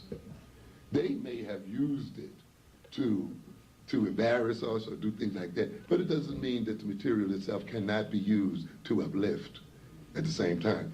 One of the reasons why I talk against so-called equal education is the fact that education is a result, to a great extent, of what the student brings to the educational process. That it is the result of the intentionality of the student. That it is intentionality that makes the difference in what you get from education, not what is stated in the classroom. You see, so that a black student and a white student sitting in the same classroom, one intending to rule the world and master the world and control the world, gets a very different bit of information, a very different orientation from the same information that is given to the black student. The idea that your children are getting the same education as a white child, when their motivation, their values are different, where they want to go and what they want to do with the knowledge of difference is a fallacy. You can't have equal education with people who have different intentionalities. You see, it's the intentionality. Whether you intend to be a slave, whether you intend to be a servant, a second banana, subordinated, whether your highest goal is to work for a white man or work for yourself, those things have effects on your memory, they have effect on your perception, on your understanding what you're reading, and upon how you apply what you read and know. And therefore, being in the same classroom, hearing the same thing, even getting the same A's is not getting you the same education. There is more to education than the handing out of information. It's memorization and regurgitation. The student makes the difference in what happens to education. And that student coming from a culture makes that difference as well, you see. And so we have to look at that. So then it is not so much that the white man writes it. It's not that as much as what you intend to do with it, you see. And you'll be surprised when you come in with that Afrocentric intention, and you come in with the intention to be liberated, when you come in as a man and mean not to be bossed by any other doggone man on this earth, you're going to get a whole different set of information out of the material. I'm telling you. You see? But if you want to depend on being liked and accepted and all of that, you're going to be, you're going to be even shy to talk about it. I don't want to talk about them people. They don't wear clothes. Some other kind of nonsense. No, man, these people have sophisticated philosophies, and they can represent many solutions. So then, what are we talking about? Regardless of the normalities and distinctions made, society still distinguishes between male and female, man and woman, no matter how you play it. Despite all the unisexism and, feminism and so forth, a woman marries a man, and a woman wants a man. You're not running out here, women, looking for a unisex, are you? You're looking for a man, and a man looks for a woman. And no matter how you play it, and no matter how it works, and this is not to degrade female equality and so forth, but there is still a distinction between these two, people, these two groups here, male and female. And we have to deal with that, and it's going to be with us for quite some time yet. And societies, all of them, have figured out some way of what is appropriate behavior to these two people of the species. No matter how you play it. You can cover it up any way you feel like it, but it's still there. And so, manhood is something that is different from anatomy. And this is the thing you have to keep in mind about manhood. Manhood is a concept that must constantly be defined and restructured. You see, there must be a constant dialectic between men and women as to what a man is and as to what a woman is. It's key because you recognize the definition of what it means to be a man and a woman is the key to the adaptation and survival of people, of a people. It's not merely related to how you deal with each other in your own private home. It's related to the very survival of the race. And one thing you have to recognize about manhood, I think to a greater degree than womanhood, is that manhood is, on a certain level, is an artificial creation as such. In other words, there has to be something added. It is not enough for the man to come into the world with a penis.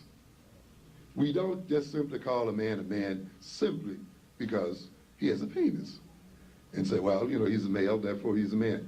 Because you see, to act like a man, be a man. You know, of course, if a man and having penis were coterminous, you can say, well, I am a man, I got a penis, you know. So what's the problem? No, but you hear even women say, act like a man, be a man. You see, there's something there that goes beyond the anatomy of maleness.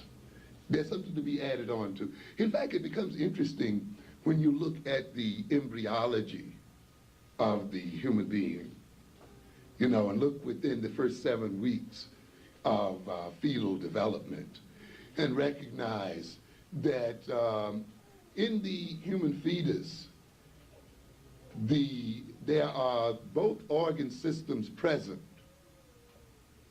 in the body. And see, nature is very economical, you see.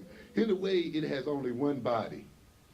And the basic body is female, you see. And it's basically, you might say, bisexual.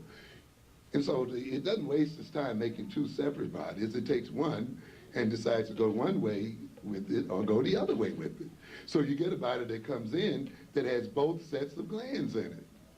The Müllerian female glands and the Wolffian male glands in the same body.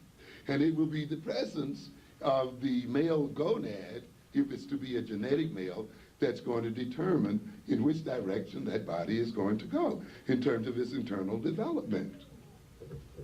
If if the testicle is there or testes are there during these first 2 months, then the first 7 weeks. And the testes releases the appropriate hormones, one being, of course, the androgens, or the male hormone, another being what we call the Müllerian inhibiting hormone, because the Müllerian gland that's present in that bisexual body, if it were not inhibited by the male hormones, would then develop into parts of the female vagina, uterus, and the fallopian tubes. In fact, you get a hermaphroditic situation where this sometimes occurs, where sometimes the testicle operates only on one side of the body. So you may have then, in a sense, a half uterus and so forth on one side, with the male side on the other. The male gland then, the male hormones then inhibits the growth of the female side, and of course stimulates the development of the Wolffian glands, which develops into the vas deferens, the seminal vesicles, and the ejaculatory systems of the male, you see. So you can see here, in a sense, now if a genetic male, for some reasons, if a genetic male's body is not responsive to the androgens, then even though the body is a genetic male body, the body will actually develop along the female route. In other words, it literally reverts or stays female in its basic design and configuration. In other words, then, you need to add something to get the male. If nothing is added, you get the female body. And this deals, of course, with the internal sexual organs and systems. When you look at the external sexual organs and systems, you will see then that the external organs too develop from one organ, the genital tubercle on the outside. Both the female clitoris and the male penis will develop from the same bud. Both the lips of the female vagina, major and minor, will develop from the same basic slit, and what becomes the female lips will in the male becomes the scrotum sac for the testes. And so you can see then nature taking the same basic body and depending on the genetic program, using and transforming that body to suit the genetic program as such. But again, you see an adding on a plus in terms of the male. If that male body, again, genetic male body is not responsive to the androgens and so forth, even though it is genetically designed to do so, you'll find a body that will stay basically female in its configuration. I'm going through that to indicate then that perhaps coincidentally, we kind of have this situation even on the sociological, psychological level, you see. Whereas we tend to accept the womanness or femaleness of a woman based on her biological apparatus. We tend not to be so quick to accept the maleness or the manness of a man based on his biological equivalent. He has to add something to it. In other words, then, manhood is a created product. It is made and developed. That is why in every society, you're going to find males at some point taking out for special treatment. Not that females are not, but I'm speaking here of treatment because in this culture, you see, we got a lot of people getting upset because when we're talking about educating the black males, the very idea that at some point they will be separate from black females frightens a lot of folk. I don't know why. If you talk about African tradition, you should be used to that concept. The black males being separated from black females for years at a time. I'll talk in a minute here about the Samburu. The black males stay separated from the females essentially for 12 years during their education. The Maasai, a similar separation in pace and time, and you can go from one African tribe and group to the other. The African male is separated so that he can be taught the appropriate behavior to the survival of the group and the society, and taught how to relate to women. You see, we'll come back to that in a second too. One of the major problems with this society is that men and women are not prepared to live with each other. You send your children to school, they learn math, and they learn science, and they learn all this other stuff, and they learn everything but the very basic things that makes people happy. How to live one with the other. How to be happy one with the other. No courses in family. No courses on what it means to be a husband, or what it means to be a wife. No courses on how do you get along and resolve problems and issues within your family. No courses in terms of community relations and practice in community relations. And then you wonder why the society is so disorganized and destroyed, you see. But the older systems had the wisdom. They knew that you just couldn't throw men and women together without any training, without any preparation, and say, good luck, you see. And yet here this so-called advanced society will teach everything but what it takes for people to live together. Advanced. This is regression. That's why the divorce rate is so bad. The family situation is the way it is, and so forth. You must prepare men to live with women. And sometimes the best preparation requires that they be separated for a while so you can have some honest conversation and deal with each other in honesty. You know, men and women are like white folk and black folk. You can see the whole psychology of black people change when white folk come into the room. They get uptight, they get embarrassed, you know, we don't want to put the laundry out, you know, the whole thing.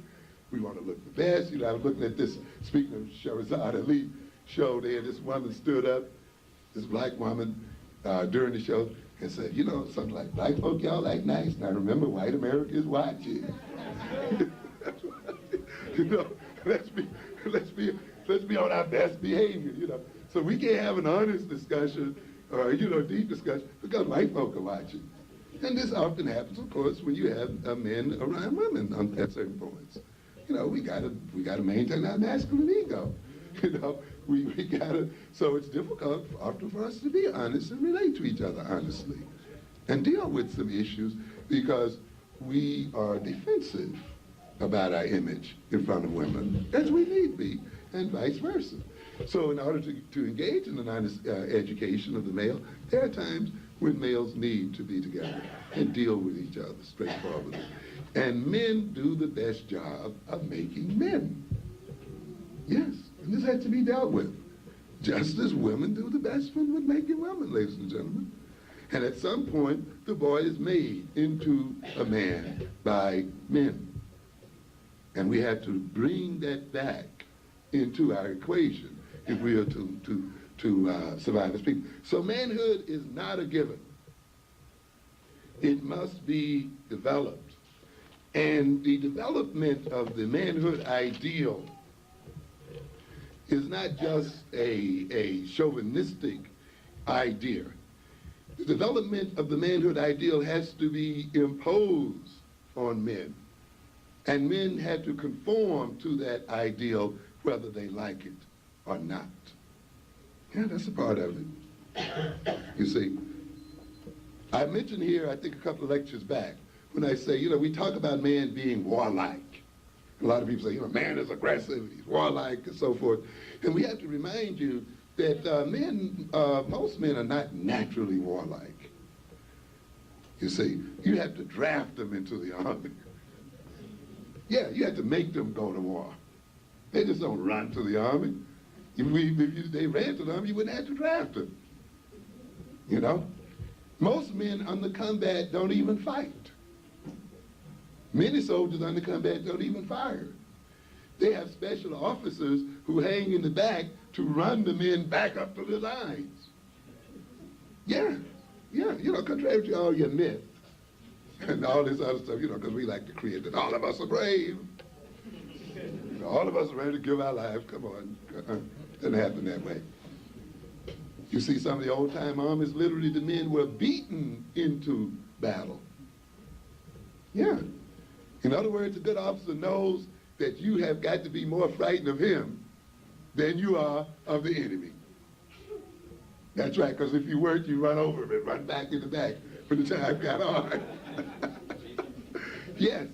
In other words, then, and most men would like to be home with their wives and their families and around the farm and the whole bit, rather than out in the cold and starving and doing all the things men have to do. Because war is not a pretty game. It may be made to look good, when Stallone is, spraying bullets all over the place. And that's what, of course, gets a lot of American people in a lot of trouble looking at these stupid movies. I'm going to kill them all, That ain't the way it works out. War is hell. It's disgusting. People get hurt. People get killed. People get maimed. People get brutalized. People are used and abused and destroyed. Not only the soldier himself, his family, and the community, and other things are destroyed. War is not a playtime activity. And most men, if they can avoid it, don't want to go in it. So, yet, the nation must be what? Defended. The race must be saved. The children must be fed. The wives must be protected. And sometimes that requires what? War. That requires the ability for a man to defend his race, his family, his children. Sometimes it requires stealing. Yeah, that's what it's about. Because to a great extent, that's what war is about. Taking away from somebody what they have. We glorify it, don't we? We make it a big deal. It's not the big deal, it seems. Of course, again, we're deceived by words, aren't we? You see, the white man deceives his thievery behind the word what? War. He deceives the fact that he runs the greatest mafia operation in the world behind the words national interest. You see? And a lot of us are caught up with the words. And he deceives the fact that South America and Central America is his territory, the United States territory, and it's our territory, and we have the right to exploit it any way we feel like it, and the Russians and everybody else better what? stay out. And if you try to get in our special territory, and never mind what the people have to say about it, they don't have a damn thing to say about it. You know, it doesn't matter what the Central American South, it doesn't matter that the Nicaraguans want to, you know, elect the Sandinistas, or that the Chileans wanted to put Allende in office, or that the Grenadians wanted to put, in the office. No, this is our territory. The people have nothing to say. How different is that then from the crack dealer who says, South Queens, this is what? Our territory, and everybody else stays out. And the people say, we don't want any of you in it. Shut up, you ain't got nothing to say about it. And if you object, we're going to do what? Get you. But you see, we're willing to see the criminality there and the gangsterism there. But we don't see the criminality and gangsterism, you see, in this country saying Central and South America is what? Our sphere of influence. What do you mean sphere of influence? You see, and we collect from this group of people, and we make them pay what? Protection. And those people who don't agree with what we are doing, we're going to put an insurrectionary army in there and destroy them. Or as in Panama, we'll go in and do it ourselves. And this is what it's about. And what do they mean by national interests? Or like as what's his name says, Bush, our way of what? Life. The life to which we have become what? Accustomed. Which requires that we stay a subordinated people. And he's letting then Saddam Hussein know that we're used to living it up, man. Having more than we can eat. You know, just consuming all the world's resources and so forth. If I be damned if we're going to let you have control of your own resources, man. No way. We're not going to do it. And we're going to have to.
It's fine. Go ahead.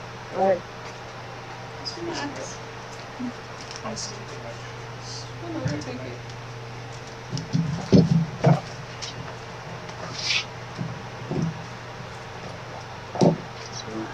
Okay, so at the beginning we were trying to jot down some things that we saw, like some parallels between this and scripture. One of the things I saw was that there was a political context of the black-on-black violence, and I know in scripture when Moshe he had to stop two Hebrews from quarreling with each other, and they were in Egypt at the time. So I saw a parallel there. He also mentioned, he went into a lot of detail about how words are used for manipulation and they're a political nature. So we saw that in the story of Esther when Haman was trying to condemn the Hebrews because Mordecai wouldn't bow to him. And then Daniel, when the other two precepts or whatever they were called, the people, the rulers, the governors, they didn't want to share power with Daniel, so they told a lie about him and they got a law passed that made it illegal for him to pray, and he was thrown into prison. And so that goes back to what Dr. Wilson was saying in the sense that you don't have to be a criminal to go to jail. It just means that you were arrested. So you don't necessarily have to commit a crime to go to jail. It just means that you were arrested. And Joseph. Yeah, Joseph as well. There was Joseph, there was Mordecai, there was Daniel. So you can have bad things happen to you without committing a crime. Also, he mentioned that systems are formed on desires. And so at Congregation Yahshuruwn, we've been doing a lot of gratitude over the past few months, over the past year or two. And so in that sense, we've learned to live without certain desires and just to be grateful for some of the things that we have. Also, crack is based on the desire. Crack is a drug that's based on desire, and one of the things that he said is that the family is reorganized or affected by a desire. So we see in Joshua chapter 7 with Achan, who took the gold or silver piece, and his entire family was destroyed in scripture because of that. We also see Naaman, he and his descendants were cursed with leprosy because he went back and got the money from some other person. So these desires have a way of affecting people and their families. He also mentioned disease and the locations of where people live and how that can be affected politically. Like the wicked live in a sun-scorched land. I know that's in scripture somewhere, so I thought of that. He also mentioned the job opportunities and employments of Europeans. It represents the strength of the military strength of a nation.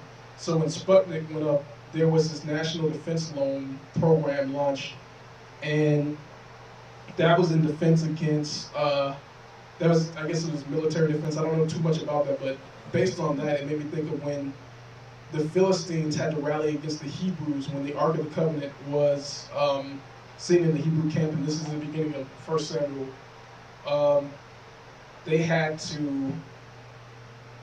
They rallied against the Hebrews, and it was kind of like the same thing. There's also the idea of aggressive men being put in jail. So he said that the male of a species resists oppression, and we saw that in Exodus chapter 1 and 2, when Pharaoh thought that the Hebrew men would side with their enemies. And so instead of jailing them, he actually had them killed. He had the babies, the Hebrew babies, the boys, die. And it was that very same logic and reason that Dr. Amos was saying in this particular presentation.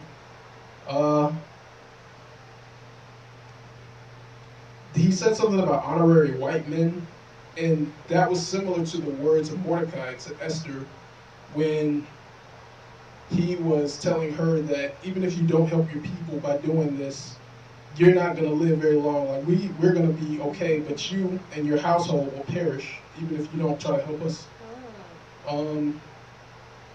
Yeah, that's all I had so far. If anybody else would like to, oh, sorry, you have this bad thought. Would anybody else like to share?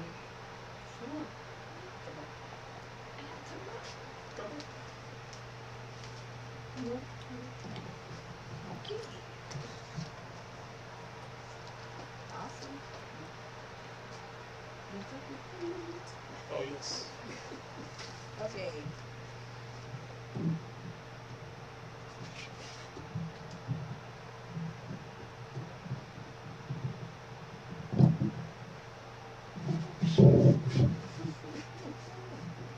All right.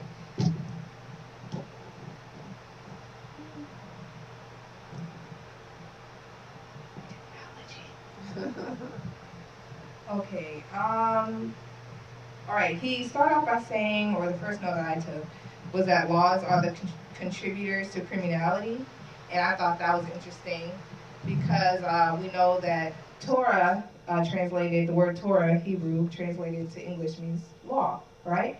So the first 5 books of scripture are our laws, but they are used to be a fence or a gate to keep us safe. So by keeping Torah, by keeping those laws, we're kept safe. How about, not commit adultery? Keeps us safe. Because what does Proverbs say? A man who commits adultery is a fool, but her husband will not stop until he is killed, right? So not messing with someone else's wife kept you alive. Honor your mother and father. What's the point of having one day a year to honor them when Torah tells us to respect them and honor them all year round? Keeps you safe. Tell me. First one with promise. Let me tell you. Try to talk back to your parents. Oof. And you're black. You're not very safe after that. So Torah keeps us safe. And guess what? There's only 613 laws. Some counted them one day. I didn't take the time to do it, but somebody did. Came up with 613. Okay, so 613 was enough to keep an entire nation, all the Hebrews, safe. I went online and I tried to find how many laws America had. And the website said you will not find the answer because they add laws every year. So, not only are there total laws, but I mean, out of the total laws, you'll never be able to find all of them. But in 2000, I found out that in the year 2000, there were 4,450 federal laws. Over 4,000 federal laws. And in 2012, last year, there were 40,000 state laws added. And most of them had to deal with abortion, immigration, marriage, voting. So each state collectively added 40,000 new laws. What else they need to add? This is what I'm saying. But these laws are not meant to keep us safe like Torah does. It's meant to, kind of trip us up and get us in trouble. The law I hate the most is loitering. I said this so many times. I can't stand. What other group of people just like to hang out and talk? Why is that a crime? Why is that a crime? I think that was specific just for us. They criminalize our behavior. I tried to go to Target yesterday and had to go around a group of black folks talking. I mean, it's just not a crime. It's just, I had to go a little extra way to get a parking spot, but I was fine. I lived, and I got inside of Target. They still got my business. It didn't impede business, but anyways, loitering is an example of a law that clearly is just a reason to arrest somebody.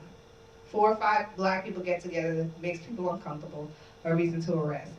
So that's the difference. And talking about laws, we see that originally the young people and Martin Luther King, that whole movement was for separate but equal. And then somehow integration came there. Maybe if we join, we'll be equal. And we know from other speeches and from other interviews, Martin Luther King said, "I've integrated my people into a burning house." He definitely regretted it. He's like, I respect Martin Luther King, but he was a man who was constantly learning, growing, and evolving. And he said it was my bad. My bad. Integration was not the solution. And what we've always wanted, any people of color, no matter Native American, Asian, Black, all we want is equality. We want justice.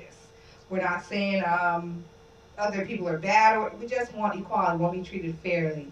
And the point he was just ending on with war, most conquerors met the natives there, and they were peaceful. You'll find that they didn't come with guns, but the conquerors came with the guns. So in general, most people that are currently oppressed now are actually very peaceful. We're peaceful people. And I don't think anywhere in this video or at CY anywhere do we encourage hate or violence in any form, but we do encourage justice.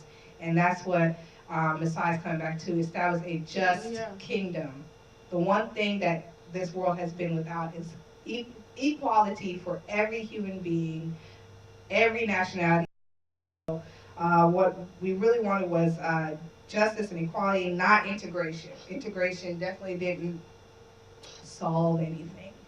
I know there was a lot of debate and discourse or discussion. I wouldn't say it was that discourse, but discussion about the last election, our last presidential election, and I did not participate in it. But I asked people to encourage or motivate me. I said, if you can tell me one thing that this Black political figure has done specifically to help only Black people, you might get me to the polls. And I was met with silence. Like, yeah, when, yeah, for the span of a half an hour. Silence. Because literally the only affirmative action black people have ever received is slavery. That's the one thing that black people have received that no other group of people have ever received. People are like, no, affirmative action in education. No, no, no, no. We know statistically affirmative action in schools benefits white women. Women are considered a minority. So there's been nothing given specifically just for black people by a black official. We know that when you hear the term immigration, it doesn't benefit Africans. It only benefits our southern neighbors. And when we hear marriage equality, it's not trying to help black women find husbands. No, it benefits another group of people. So we know that there's nothing exclusive just for black people, just by electing black officials. And what Dr. Anderson or Claude Anderson was saying was if you want to influence political figures, you need money. So once we get a community of money circulating within, the black community, then you'll be able to influence black people that if you build a school, a charter school in my neighborhood, I will then contribute X amount of $1,000 to your campaign. That's really how it works. Just by hiring somebody that looks like you doesn't automatically make them look out for you, you know what I'm saying? And so he spoke about that too. He also mentioned that integration makes people less prepared. And I thought that was very true. Who else agreed with that? Integration makes people less prepared. Definitely. Because you get comfortable. You're just like, everyone's my friend. They would never do me wrong. And of course, we know people, some, like he mentioned with the people going, Caucasians getting jobs. Clearly they didn't go to work every day and say, I'm going to hurt black people today. They just were a part of a bigger picture that they may or may not have known about. But integration in general just does not keep us sharp. It doesn't keep us sharp. There's some things, as a matter of there's lots of things I've learned in my own personal study about history at CY that I've never learned at school. They did not go out of their way to tell me anything about Queen Nzinga or any other black queens that ruled, or black people that invented things, or black kings and scholars, and they didn't do that. So clearly integrating is not working for my best interest, but it also doesn't keep me sharp about things that help the nation build. And with our last, or a couple presentations ago about the ISIS papers, we know that black men are definitely public enemy number one. So if they're paying so much attention to black men, why are we ignoring them, saying we can live without you? This young man told me the other day that every Father's Day comes around, he gets his mom a card because his mom was both father and mother. And all of us in the lab were like, don't do that. Don't do that. Because that's not her job. She can't do both, and that's a lie. No other woman in any other nation believes that lie of the independent woman, I can do it by myself, but black women. So you don't hear Indian women, oh, women, independent. You don't hear that. That's just a lie. It is a lie. You wouldn't be here without a man. There's just some things I think I read some the other day, like a woman, mom is a nurturer. I'm sorry. Let me get it right because it was good. Okay, a dad is a young boy's first hero and a young woman's first love. That's what it was. So a dad teaches a girl how a man is supposed to treat her. A mom can't teach that. All a mom can do is teach you how to be ladylike or be a lady. But she can't teach you how a man, it's just weird. A woman can't teach you how to be a man. And it's just, even in relationships where there's two women, nature even tries to correct itself, where one has to be a little bit more masculine than the other. And then you get these women, you're like, oh man, there's a low cut fades and all that. That weirds me out. I don't get it. It's just disgusting. So even nature tries to correct itself with that, because you have to have a masculine presence there. And it's a lie to think that a woman can teach a little boy how to be a man. It's not the truth. When we had our Shavuot and we were talking about the set of our spirit and how the spirit is Yah and all that stuff. And Shauna asked the question, how did Yah create man and woman if he is a male, if he's male, period, if he's male. And we see that from this description of anatomy that all of us start out as one. So if we all start out as guys like Yah said, let's make man in our image, we all start off as one, then of course we can, differentiate it, increase in the estrogen or increase in the androgen, and you can differentiate that. So, I don't know if she watched online, but I thought that also answered her question. And also he brought up the importance of history. Just because it happened long ago doesn't mean it's irrelevant. As a matter of fact, if we went back to history, we could learn some really great tools so we won't make the same mistakes again. And I thought that was interesting that he said, we think it happened in the past, so it's irrelevant. But in actuality, if we had learned to listen to the book, like if we learned to listen to the history that was written down for our benefit, we could learn from it. Male-female relations are definitely in Torah. How to have your own business, successful businesses in Torah. How to manage your finances is all in Torah. How to keep your mind in perfect peace is all in Torah. Why do we throw, the Torah writings, the New Testament, because we believe that here, and Messiah, all that. It is a benefit to our everyday lives. Why we want to throw it away? We should apply it every day. We should meditate on the word day and night so we can have life.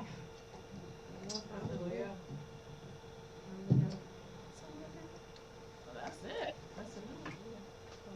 Drop the mic.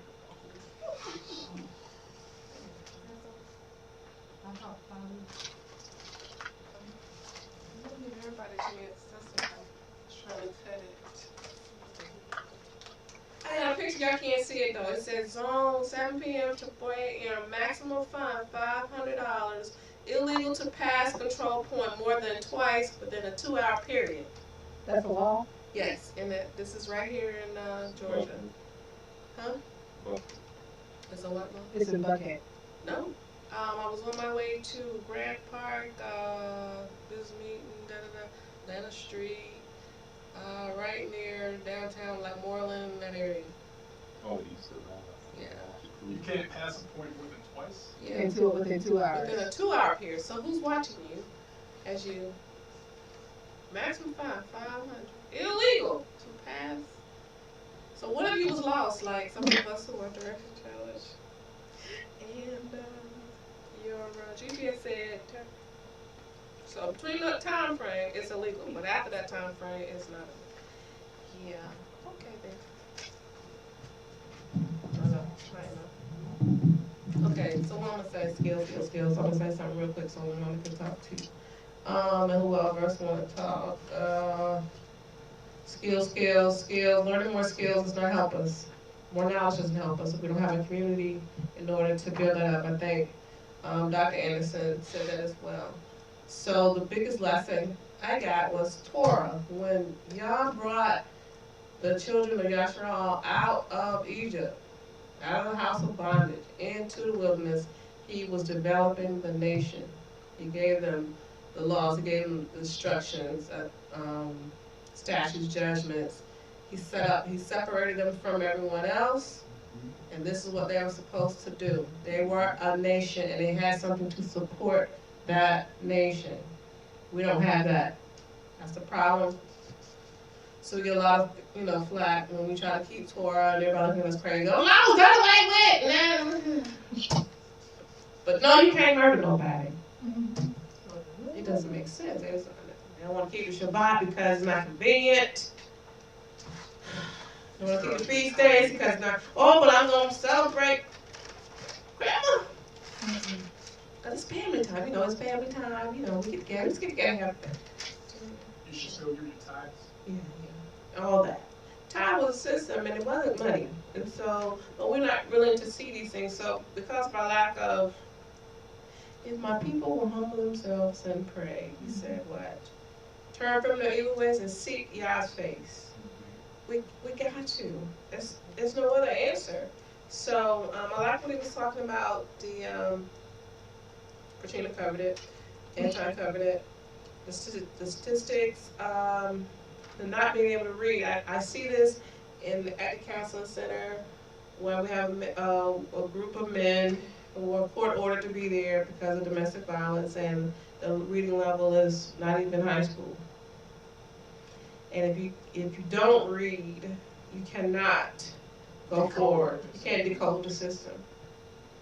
And so it breaks my heart. And even the training that I want to do, I can't do because it's too, we gotta, and it takes longer to get there. And by the time the program's over, they may get one or two things, but we're gonna work on that.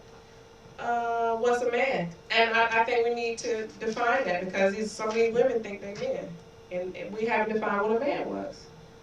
You know, we have someone, you know, we have a lot of people who think that. We look around Atlanta, you've seen a lot more of it than I used to see it. A lot more of it. And so what is a man? Looking like a man, put on some man clothes and make you a man, cut your hair short, does that make you a man? You can't think like a man. You can't. It's impossible. And so because it hasn't been defined, they don't know who they are. Okay, race, he said war, plunder. We saw that even with the Torah reading. There was plunder, there was always plunder when the specific times when y'all told them they couldn't take the stuff. But there's a lot of times, that's how a lot of them got their wealth. He goes into later part of the video where he talks about the fact that when a man or a group of people says, let's integrate with another group of people, that's a sign of weakness on their part. And that's the part I wanted to get to. That's why we read the Torah reading. Yeah, becoming one. That's the second half of next week. Let's see. I want to give somebody else a chance. We already know statistics, black more in jail than the white doing the same crime. We're not normally a homosexual community or a violent community. We don't normally want to fight with war. And I thought that was interesting. You have to teach these men. I remember Gideon, when y'all was trying to get the army down, ready to fight, and he gave them a test and everything. And with the men were actually lap up the water, and he gave them that test, and 300 men passed the test out of all those men. It's like, what, 3,000 or 30,000, one of them sets of threes. And so he talked about desire, and in the word it says, delight in Yah, and he will give you the desires of your heart. And so a lot of us, we don't delight in Yah, his word and statute. It says more precious than gold, it's sweeter than honey. When it becomes that way for us, he gonna give us our desire. We have all these perverted desires and want to be integrated, and we're not, you know, we got people who we believe that don't have our melanin, that are Hebrews, maybe have leprosy or whatever, and so we're not dissing them out, like we're not hateration, but we are race proud and we want to build our nation. So we are supporting black businesses, and we are black communities trying to build those back up. Houses, women, I hate that we were taught growing up to get education over the family, and then we're in our 40s and no family. And then our men, you know, when nobody wants to get married now, I talk to the young kids in their 20s and stuff, they don't want to do it. You know, they're having the baby, they're doing everything that married folk do, but they don't have that guidance, that wisdom there. I didn't know that black health was political. And I said, bring up a child in the way they should go. They won't depart from it. And that critical time, that 1 to 6, we can spend time, cut tears off. We're just so afraid we're going to miss something, and we missed everything already. And it's just, they got us thinking, you got somebody that look like in power and saying peace, peace, peace. But there's no peace. We know there's no peace there. We know that he's not really doing anything for us as a people. Like none of our black leaders really has anything improved since they've been in power. It has gotten worse.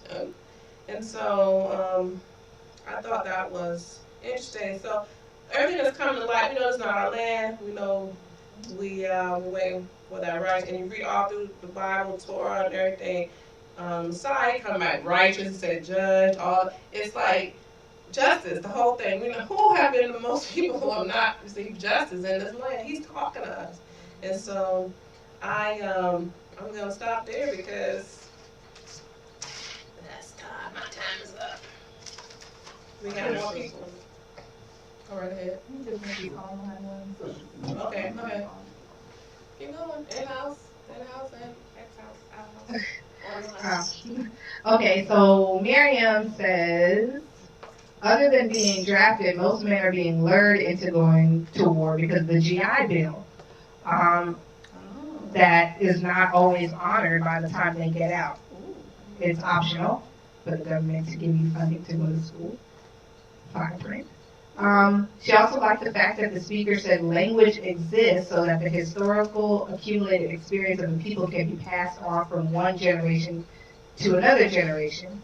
That goes in line with Torah when Yah tells us to teach our children about the feast days from each generation and why He wants us to observe them.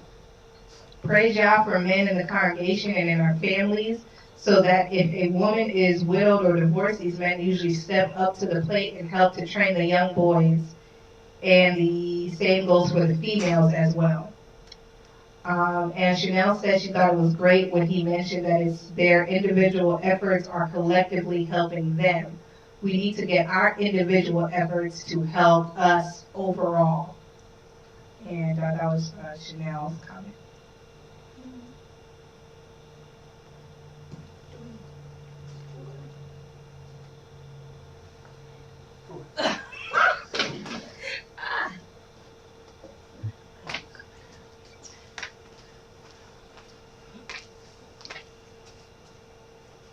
Alrighty, I only have a couple of things to add to. The first thing I wanted to say was Torah teaches us how to govern ourselves. And we're supposed to pass it down from generation to generation. And I like when he said balance happens within a social system. That's our value system, economics, family, and our environment. But if we teach Torah, then we'll teach ourselves about our value system, what we believe and why we believe it.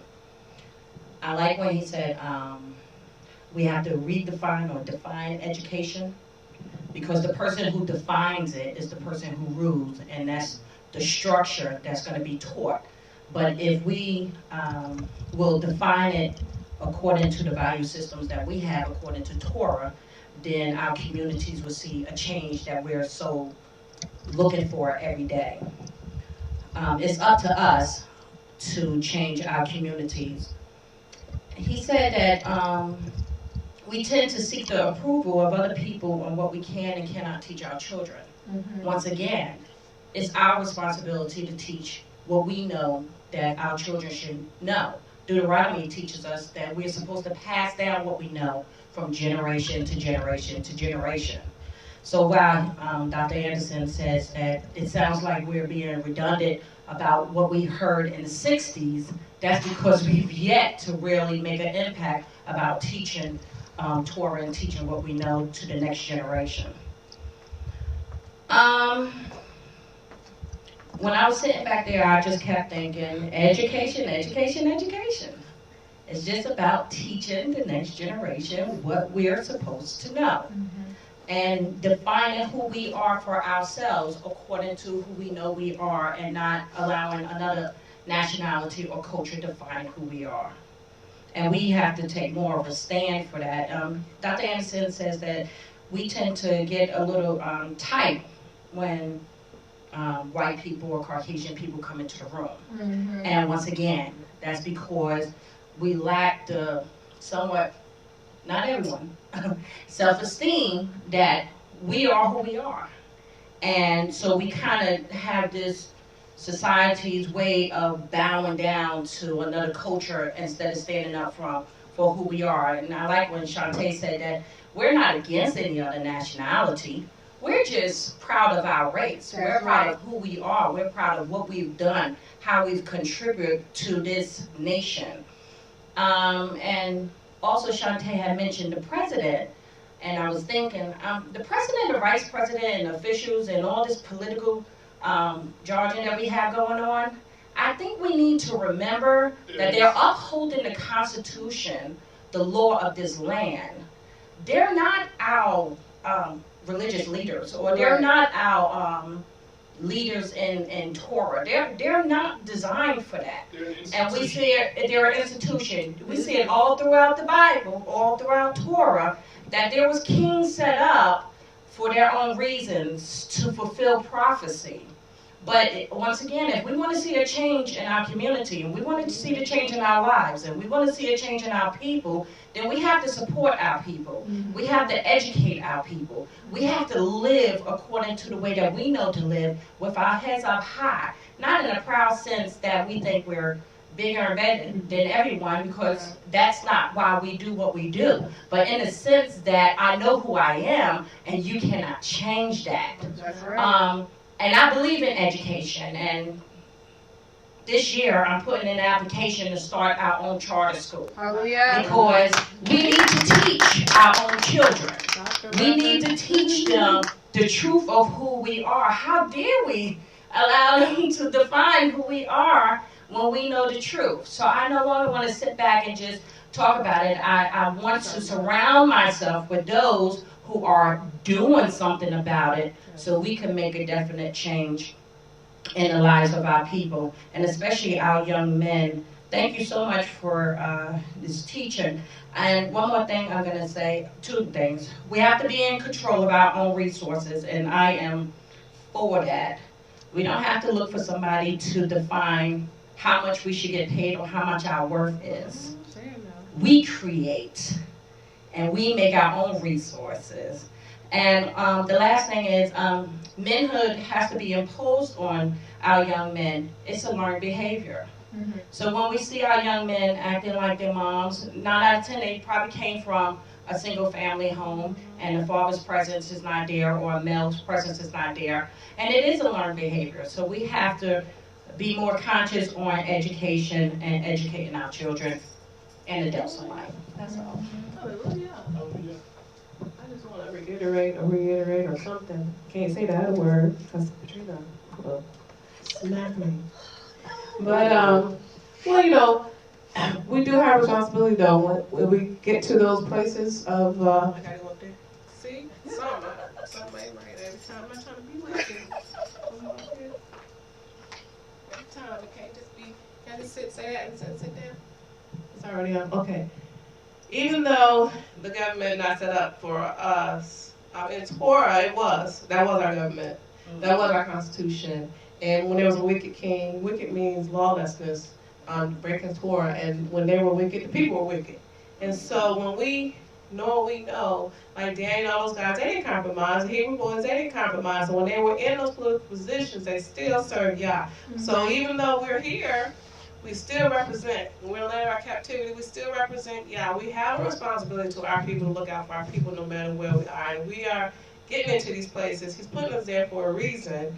And we need to oppose Torah wherever we are, in the land of our captivity, or in our house, in our bedrooms, in our places of fellowship, our assembly. So our education, like you said, is not, we're getting information, we're not getting education. It has to come back to the family. We've got to our men, they got them in jail. So women are working overtime, we are. And so we think we can do it by ourselves, but we can't.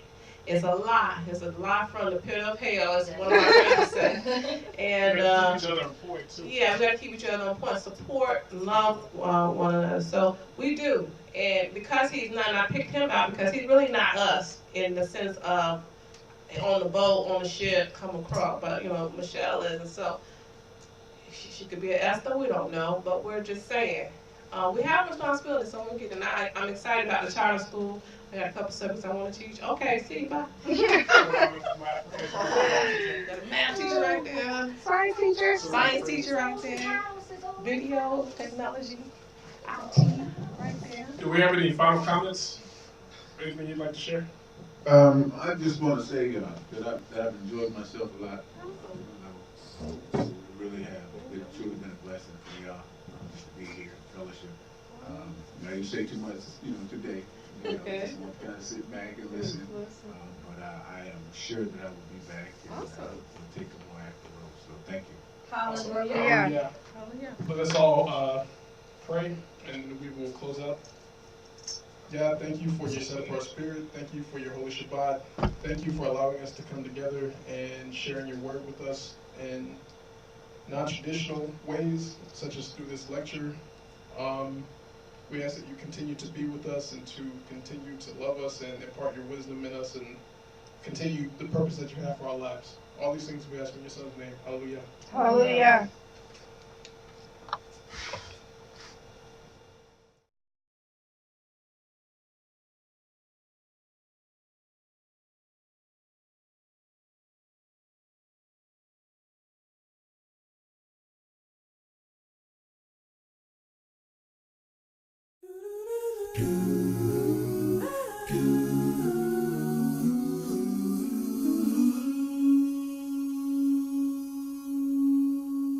Not much more time to decide. The prophets have all prophesied. We only have a few more miles to go. The news says it's all going wrong. It's news that I've known all along. We only have a few more miles to go. Despite the confusion I see, the promises he gave are my guarantee. We're not